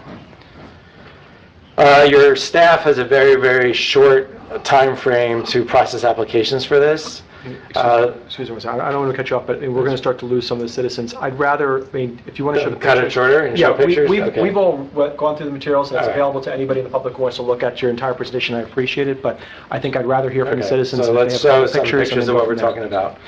That's basically a standard type of pole that would be used for a small wireless facility. I took this picture and cut off the top, but it's about a 38, 39-foot pole. The equipment box below the pole is what I'm talking about, the small wireless facility located in the rights-of-way. That one's about 6 feet tall. This is another example of one of the small wireless facilities located in a rights-of-way. This happens to be a Crown Castle facility, and it's covered with a shrink wrap with some type of artistic design. That's in downtown Cleveland. This is an example of some idea of a small wireless facility that could be attached to the pole. It's blends into the pole, so it's not too noticeable. It's the small antenna on the right there. Another example of a small wireless facility on a utility pole on the rights-of-way. So that's pretty much what we're talking about in terms of the antenna facility attached to an existing pole in the rights-of-way. Again, these are examples of other equipment that could be attached to poles in the rights-of-way. All of the different technology companies have a different architecture, different technology based on what they're trying to achieve. So there's no one set technology or one set architecture that all these companies use. And it So can this- change. And it can- It changes often because technology evolves and different companies use different types of technology. So there you see an example of a ground-mounted cabinet. It's about 28 cubic feet, or size of a refrigerator. In this case, it happens to be in black metal. Again, examples of the small wireless facilities attached on top of poles. These are fairly standard, and these are actually used now by different companies and different utility poles. Just further pictures, further examples. As I mentioned, all of these facilities need to be connected, for the most part, via fiber. So they're going to install either overhead fiber, if there is existing overhead fiber, or they're going to install fiber underground. So they're going to be doing excavation to connect all of these facilities. Can I just ask you one question? Why can't we make them put it underground? We are. Okay. So basically, your ordinance provides that they have to follow your undergrounding requirements. So all new facilities, all new fiber has to be installed underground. And your ordinance doesn't allow these poles in areas where all facilities and all utilities are located underground. So if you have certain areas of the town where you don't allow anything above ground, they're not going to be able to install these poles. That's something that is in the ordinance that is drafted for your Well, consideration. let me go into it. There's two main areas. I mean, I understand the pictures, and I appreciate it, but there are two main areas where I have besides the fact that we all hate the fact that we even have to talk about this, that we've gotten to this point. But number one of my thoughts is with removal. And I know that we can't force them to remove, but I'd like to see what we can do. And I went through the ordinance. I can see where we're trying to not in that way a little bit, but technology changes. Right. And what they need now in order to provide the service that they say they're going to provide may not be, or more likely than not, will not be the same things they're going to need 5 years down the line. And I don't want to be stuck with 50 poles up and down that they're not even using. And I know I saw some of the language that was placed in there, but at some point, the permit, and maybe that's the way to do it, I think that's where you were trying, is that if they essentially abandon the permit and they don't use it after a while, there's removal. But there's the fight back from them to the state Well, that's statute. the so problem with legislation that Right. passed, or the FCC order that just came out and became effective January 14th. It basically creates a very, very kind environment for existing technology, which will become archaic. Right. But it doesn't, legislation never keeps pace with technology. So the FCC and the Florida legislature basically gave a nice subsidy, because you're paying for this as well, as well as nice access to the rights-of-way as a utility, even though in a few years it may not be needed anymore. But your ordinance does have abandonment provisions, and that's partly why you have the performance bond also, so that if they stop using their facilities that they've installed in the rights-of-way, you can either give them notice, and if they don't prove that they're being used, you can require that they be removed at their cost. Well, I saw that on the ordinance, but at the same time, in their little highlights of what they think is, essentially is against the statute, but they believe that that is violative of the statute itself. So Yeah, I know you've got the letter from Verizon and probably other yeah, companies there as well were two objecting to in the there, ordinance and requesting a Verizon and deferral. T-Mobile, and they both said they wanted to push this off so they can talk amongst themselves a little more. But Well, and Exactly. we've done that, and a lot of the provisions of the ordinance have taken into consideration comments made by the industry, but... you're comfortable with getting to be able to remove later on. Well, I think your ordinances would withstand a legal challenge. I'm not worried about that. I think it would, certainly anybody can sue to challenge anything, but I think your ordinance is within bounds of the statute. And it does also protect the town. It will protect you from abandoned facilities. It will create the performance bond or letter of credit so that if they do leave abandoned facilities in the rights-of-way, you have money on hand to pay for the removal of them. And as a mechanism for determining whether something is abandoned or not. So you're pretty well protected by your code, by your ordinance rather, and I think it's consistent with the statute. I was just curious about some of the, industry comments. They kept harping on the, permanent performance bond violations. I hate that. I'm assuming we're entitled to have that. You're absolutely entitled to it. The statute actually specifically references security funds. So they got a tax statute amended in the last minute to try and ban security funds, but it doesn't. And so our position is that the security fund through your letter of credit or cash that you're going to require is entirely legal. And They're complying with it. You know, I've already been contacted by Verizon saying, what do we do to register for Bay Harbor Island? And they'll send in a letter of credit. They've done it in other jurisdictions already. I doubt that you're going to be sued over that issue. Oh, that was one of the concerns I had because, in fact, Mayor Resnick and I actually testified before the same Senate committee 2 years ago, and one of the things I testified was that Bay Harbor Islands has a great reputation, that whereas maybe some other cities do not, we do have the reputation of wanting to work with business while also at the same time protecting our own interests of our residents. So I just want to make sure that they're going to still come and do what they need to do. And, obviously making sure this holds up in court, we're not going to be sued. So if you're saying that, I'm assuming other municipalities have similar types of ordinances that they're drafting, that so far there hasn't been any suits, has there? I'm not aware of any suits yet. So do you think they will challenge it? Or, I don't know if they'll challenge that. I think that, as I said, there's a lot of ordinances that have been adopted by jurisdictions around the state, yeah, and are in other states as well that have similar requirements. There haven't been lawsuits challenging that. There may be some lawsuits, basically by local governments, challenging portions of the statute. Okay. That would the other way. The other way. Yeah, that would basically affirm or overturn some of the statute's requirements. Do you think they're going to try to preempt us more during this session? Yes. Right. So- We've already been, the AT&T has already told us they don't like the idea of a security fund, and so they want to have it extra clarified in the statute, because they wrote the statute, frankly, but they don't like the way it's been interpreted. They want to try and change that to make it very, very clear that you can't do a letter of credit or a security fund. I don't think they can actually do that, because you also have police authority. And the courts have long recognized, long before statutes, that cities and municipalities and counties can adopt appropriate mechanisms to support their police powers.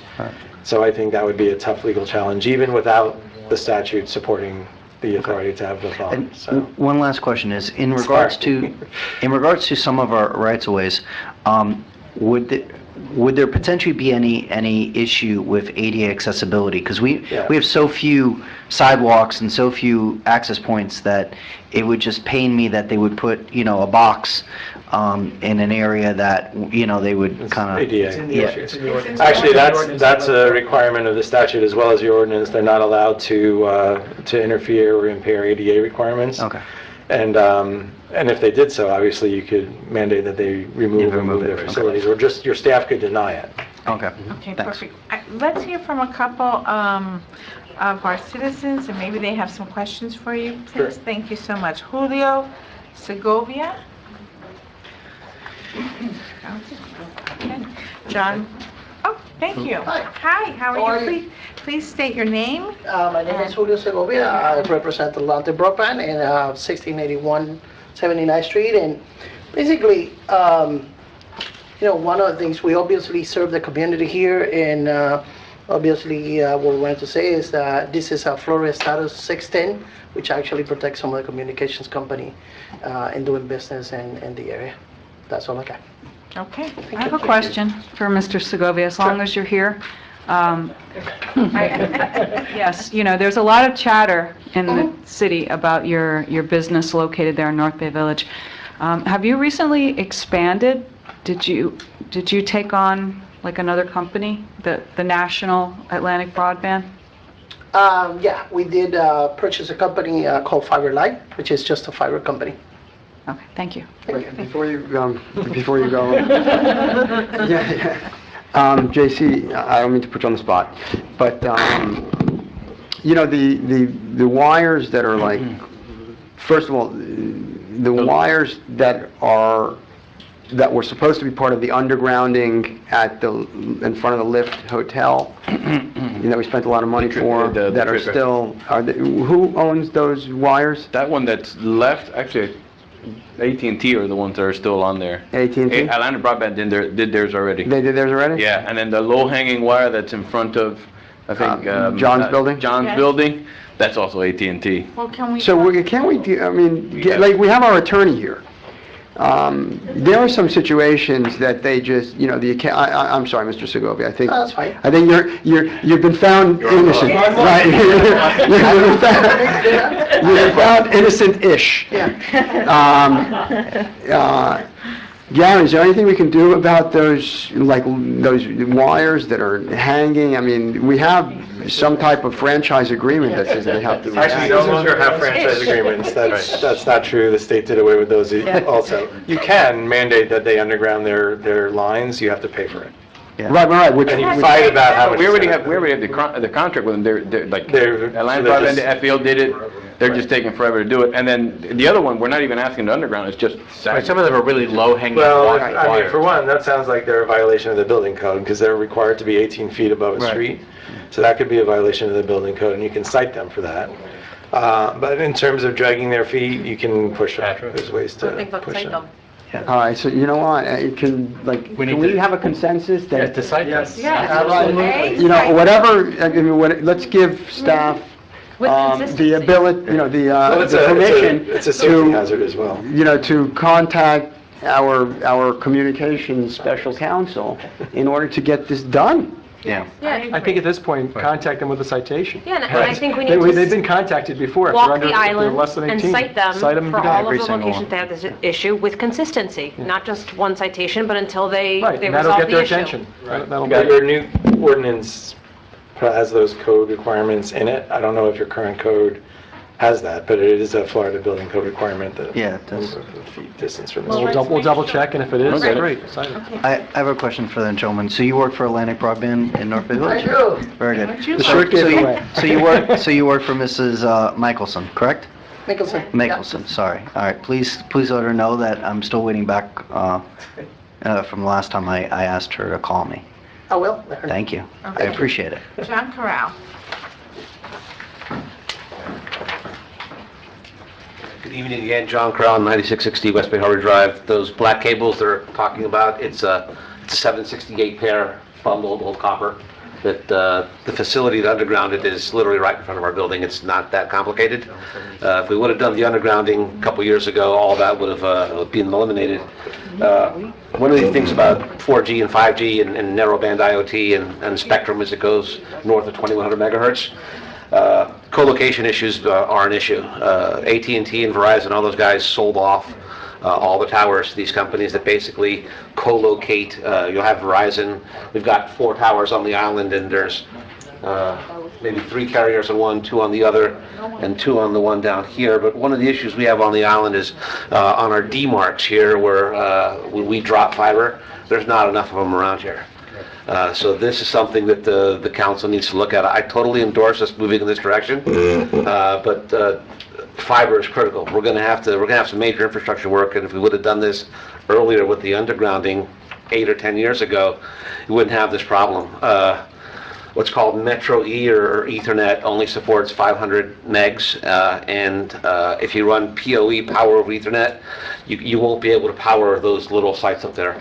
I'm former AT&T retired, so I understand this very Can you deeply. translate all that in English now? Yeah, bigger wires. A lot of something we should consider when we put a hotel in, and I did it at the Fontainebleau and I did it at Joe Robbie Stadium, we should mandate these buildings to put in what's called a DAS. It's a distributed antenna array system, so they can basically support their own wireless infrastructure through their own cabinets and even charge it, be a revenue stream. But this is all good stuff. We need to take a hard look at it, and I'm willing to, sit down with JC or the council, offer my advice, but co-location is good. Fiber is good. Do we have to make some accommodations? We're going to have to, but I'm willing to sit down and work with the town's attorney if I can, or with JC, and offer my help any way possible. Thank you. Thank you. Okay, Francis Newhart.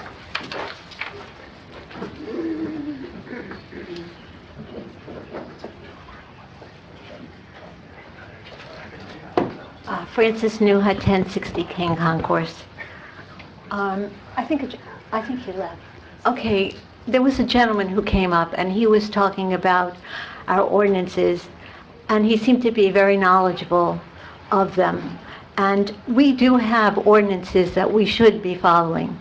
And one of them, even before this ordinance changes, is that it states that in section 1.04, the powers of you people, meaning the town, require any and all wires, poles, pipes, and other facilities to be placed and maintained underground.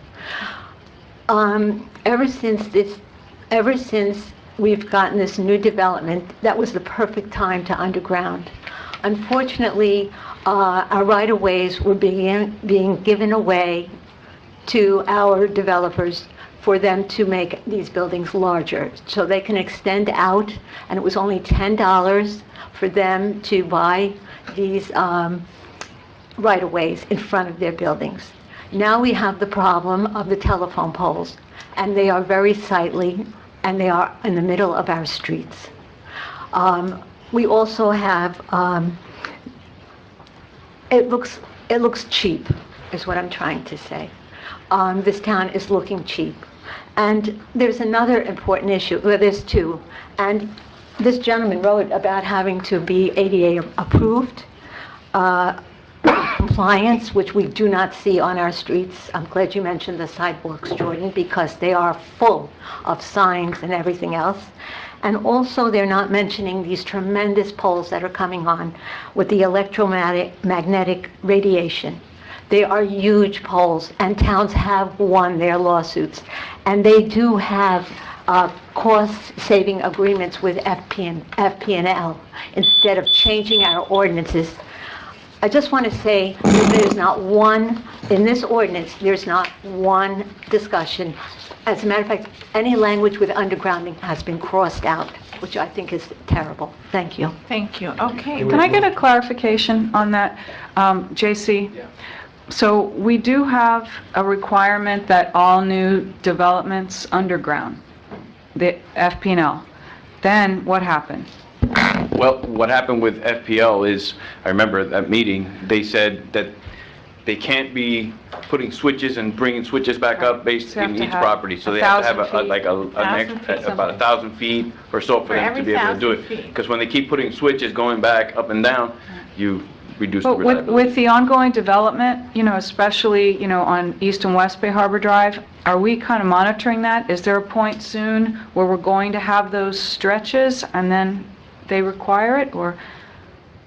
The answer is yes. I'll take a look at we'll take a look at the perimeter roadway. Right. I know that in the interior roadways, there are already some sections that have been undergrounded, that FPL has already done some undergrounding. Okay, good. Thank you. Thank you. We've Okay. already moved and seconded if you All want. right, let's take a poll vote, please. Councilmember Leonard? 4. Councilmember Reed? 4. Councilmember Sarver? 4. Councilmember Chicoche? 4. Councilmember Yaffe? 4. Vice Mayor Fuller? 4. Mayor Bruder? 4. Thank you Unanimous. so much for your time. And Thank you, JC, Gary. please reach out, JC, reach out so that we can, put the fines and have you work with the attorney to Yeah, I have make the sure note. that they, well, Item number 9? 9. Okay, we're going back to 9. Yep. Consideration and approval of an ordinance on second reading to prohibit medical marijuana dispensing facilities within the town. An ordinance of the Town of Bay Harbor, Islands, Florida, amending Chapter 23, Article 1 of the Town of Bay Harbor, Islands Code of Ordinances by adding Section 23(5.3) to prohibit medical marijuana treatment centers dispensing facilities within the boundaries of the Town of Bay Harbor, Islands, as authorized by Section 381.98611B, Florida statutes, providing legislative findings, providing for codification, providing for moratorium, contingency, providing for severability and effective date. I need somebody to move it. I'm not gonna move it. I'll move it. I'll second. Yeah, 1. Okay. Kathleen Kennedy, please. My name is Kathleen Kennedy, 9180 West Bay Harbor Drive. I have never stayed this late. Way past my happy hour. But this to me is very, very important. Doris Morano comes into my radar on this item.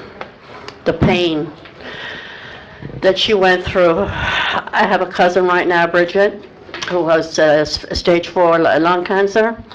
And I'm asking all of you, for this basically it's for seniors, for everybody that's in pain.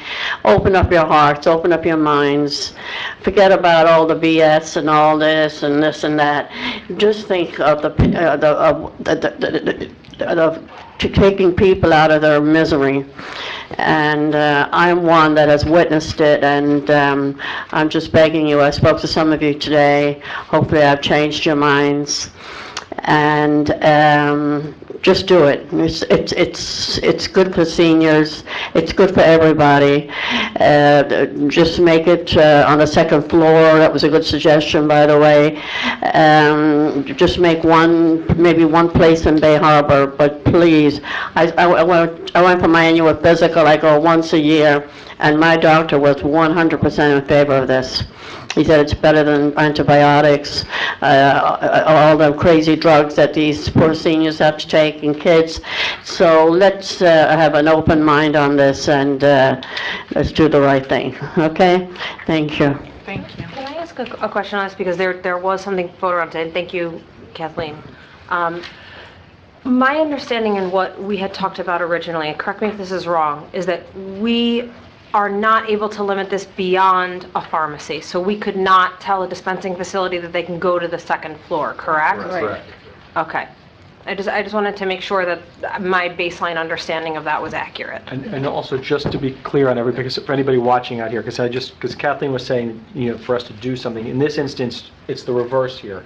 Just so everybody understands, if someone votes for this ordinance, it is for restriction. And a vote against means that there will not be the restriction to exempt. So I just want to make sure everybody understands. And to further clarify, it's not for or against medical marijuana. It's for or against allowing a dispensary in the town. And the current legislation, the way that it sits is, we don't know what they're going to do about recreational use, and we're not able to legislate it beyond either approving it or denying it. So we can't tell it to go to the second floor if we wanted it to. And you can't limit the number of facilities either. Correct, correct. But the free market does. Right. And that's the whole thing Right, here. but just to be completely clear on what we're actually, what the baselines of this are. But I also think that the medical marijuana and the use of marijuana, they're going to be two different types of legislation, right, Jordan? I would say, remember, there's a very big threshold of what we're facing now compared to what potentially could be. Because keep in mind, it has to be an amendment to the Constitution.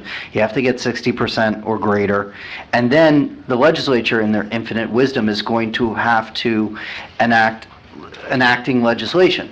So, to predict what's going to happen, that's like knowing the winning lotto numbers. I differentiate the two. Just because there's a fear that we may one day have recreational marijuana and the legislature may choose to lump it together does not mean, in my opinion, and again, it's only my opinion, that we should treat it as the same. That's just my opinion. Okay. And I was going to say, I agree with what Jordan said. It's totally different, recreational marijuana and medical marijuana.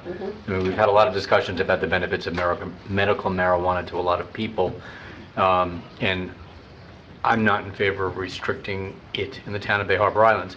Like I said at a prior meeting, it was like 70% of the voters voted in favor of the constitutional amendment, and I think even the restrictions that the legislature has imposed are wrong and are in violation of the Constitution. And following up on that, okay, go ahead, sorry.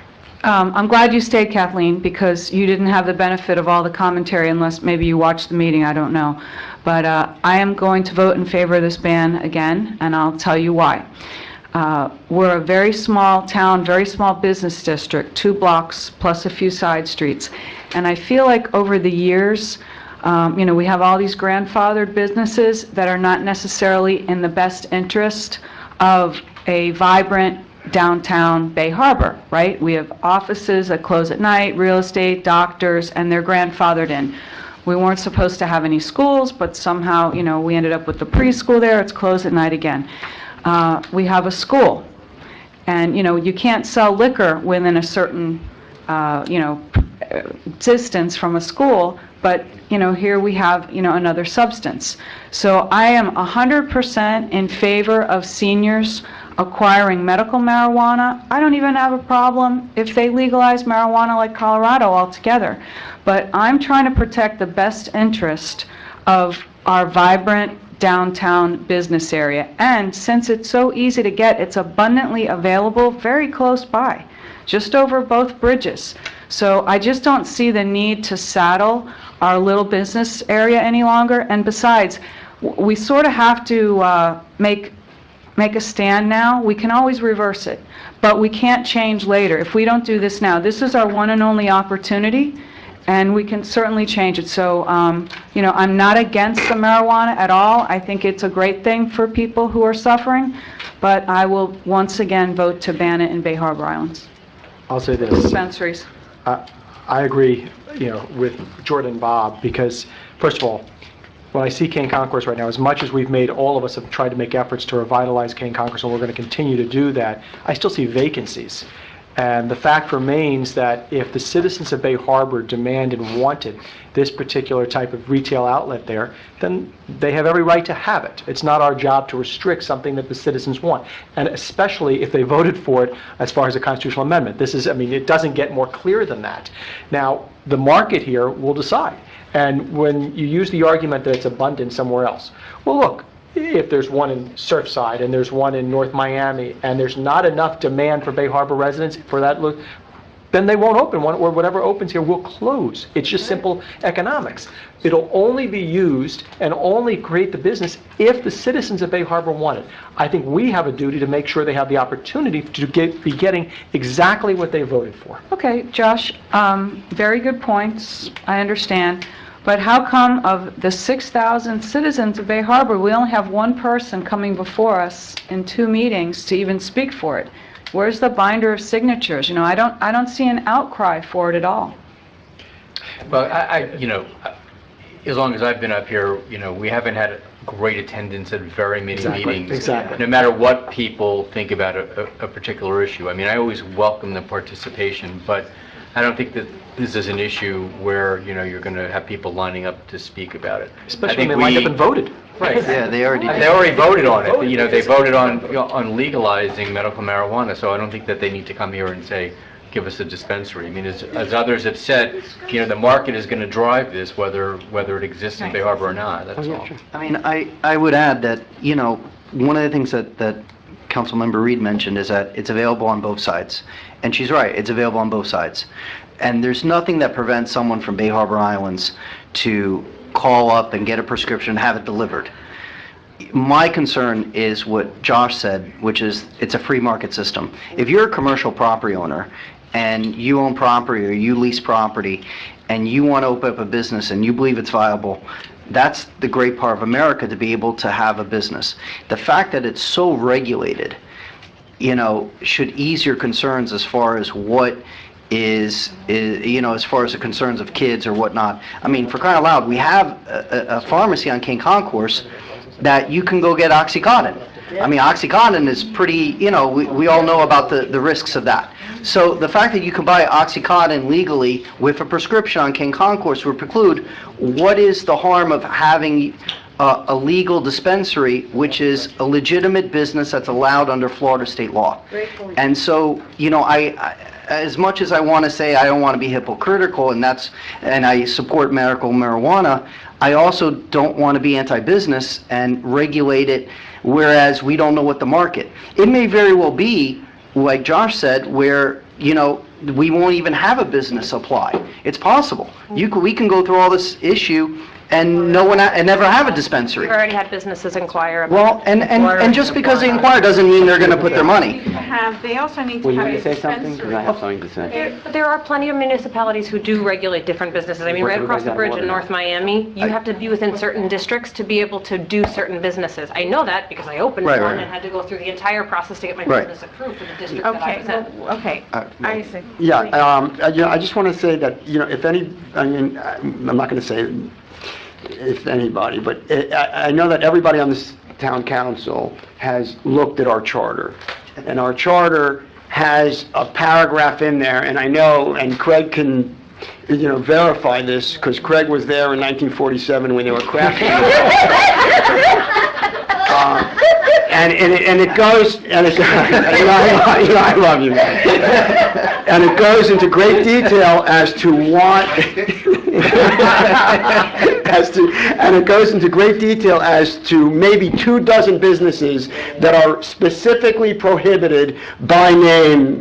Just off the top of my head, I know this council, years ago, went berserk when someone proposed like a fast food restaurant. I mean, I think we've, kind of maybe backed a little down from that, but, anything that had a counter was prohibited. A porno shop was prohibited. We're no strangers right, exactly, on Kane Concourse. There was a secondhand stores were prohibited. So we're no strangers to, prohibiting businesses or limiting businesses to what we think is best suited for Kane Concourse. We've done it in the past, and, my vote is to do it again in this case. I'm sorry, Cal. Isaac, I understand where you're going, but I got to say, I mean, you usually make very good arguments on a lot of things. I don't agree with that one, and I'll say, the fact of the matter, if we're trying to look back at history of businesses and people and groups that were restricted by municipalities over years, and especially going back into the 40s before. Oh, don't even go there. I'm just saying, that's the last thing we want to do is set as precedent. So I'm not, my point being here is that, I don't think looking back and saying, well, the city's been restricting things years ago, so we can restrict things now is a good argument. I think we have to look to the future and realize and say, we, along with other municipalities, have made mistakes in the past by restricting things. I think we don't want to come back 20 years from now and say we made a mistake making a restriction. Well, but see, here's the beauty of this. If we do decide we made a mistake, Yes, we can change it. We can walk it back and pass an ordinance allowing it. At that point, the That's market it. will have changed. I mean, we as can't far as go that. You backwards. lose, but You if can't go everybody else is backwards. Well, we're going to lose opportunities for a pot There's store. no demand. It's not It's not a pot store, it's medical, it's not recreational. So, I mean, whether you like it or not, it benefits a lot of people. And, and we don't have to have it in Bay Harbor Islands, it's true. But I don't want to foreclose the possibility. And sure, 5, 10, 18 years down the road, somebody can come in and try to, to overturn this ordinance and, amend the code to permit it. But, I think it just goes against free market, and I think it goes against the will Okay. of, the vast majority of the people in Clearly the state. stated. Okay, let's call the vote. All right. Councilmember Yaffe. Against. Councilmember Chakosha. 4. Councilmember Sarver. 4. Councilmember Reed. 4. Councilmember Leonard. Against. Councilmember Fuller. Vice Mayor Fuller. Against. Mayor Bruder. Against. There we go. It fails. Yeah, because I use it. Can, That would be very, can we bring up, wow. for next month? Hold on, we need to actually, There's actually a moratorium in place, so if Yeah. you're going to allow it, it has to be regulated, so the town attorney is going to have to bring an ordinance to the next meeting. can we do that, please? Yes. Thank you. Thank you. All right, great. Now to 11, of course. Number 11, consideration and approval of a contract award to People's Choice Pressure Cleaning and Painting in the amount of $18,975 for the exterior cleaning and painting of the Town Hall complex. This is required to comply with a 40-year inspection. I'll move it. Second. Wait. Where number 11. 11. Own safe, number 11. The mayor was not paying attention, much less. We're done with 11 in 2 seconds. I'm moving right along. Yeah. It's Painting been the moved building, and essentially, seconded. that's what it is, Yes. So, Moved and seconded. basically, we got a 40-year inspection. We have to do the, small repairs and painting of the entire complex. This is just not this building, it's the annex, the sewer station, and the big tank in the back. So, if you guys agree, I mean, we have a couple options. We need it, essentially. Yeah, well, we're, It's technically, moved. listen, Oh, it's moved in second. Yes. All those in favor? Aye. Fine, 12.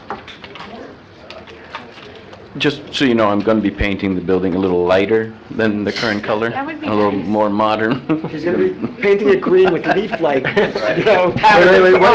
FIU, we're gonna come back, what are FIU's colors? So Purple let's- April. It's Bay Harbor, y'all. Item number 12, approval of an assignment of the town solid waste and recycling contract from World Waste Recycling to Coastal Waste and Recycling Holdco LLC. I'll move it. Second. All those in favor? Aye. Number 13, consideration. 13. You're done. Oh, Done. done, sorry. Great job. Sorry, number 14, discussion and direction requested by the town manager regarding the manner of bidding for this year's holiday decorations. Last year, was the last year of our holiday decorations. Long story short, apparently this is becoming a very competitive process. Miami Airport, or MIA is, they had a bad time bidding the services out. So what I wanted to do was kind of put it out a bid, but request for their proposals, their design proposals. So give them the actual ultimate price, their like our budgeted amount, saying, hey, don't go over, well, currently we have 80,000, I don't have to go there, but I can say 70,000, don't go over it, give us your best design.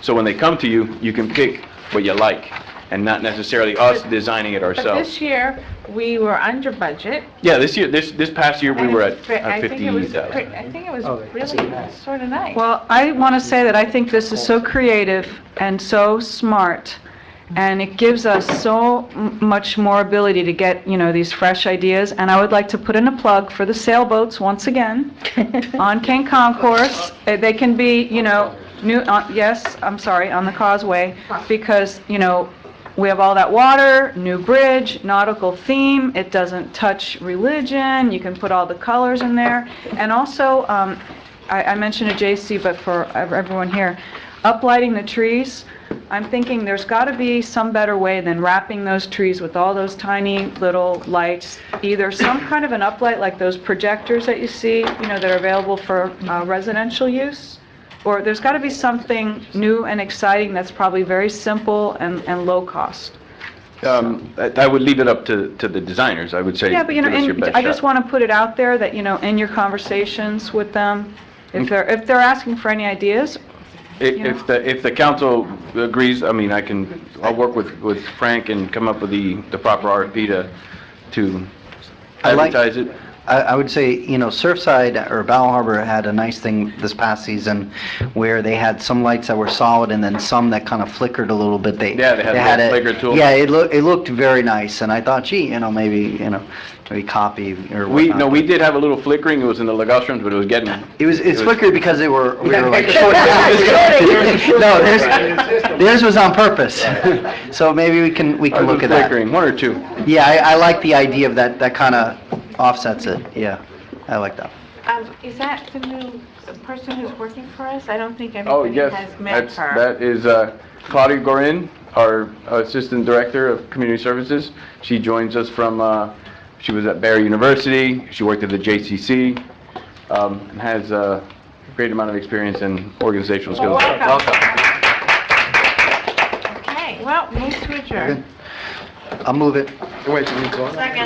No, it was just directions. I mean, I didn't sense any negativity on yours.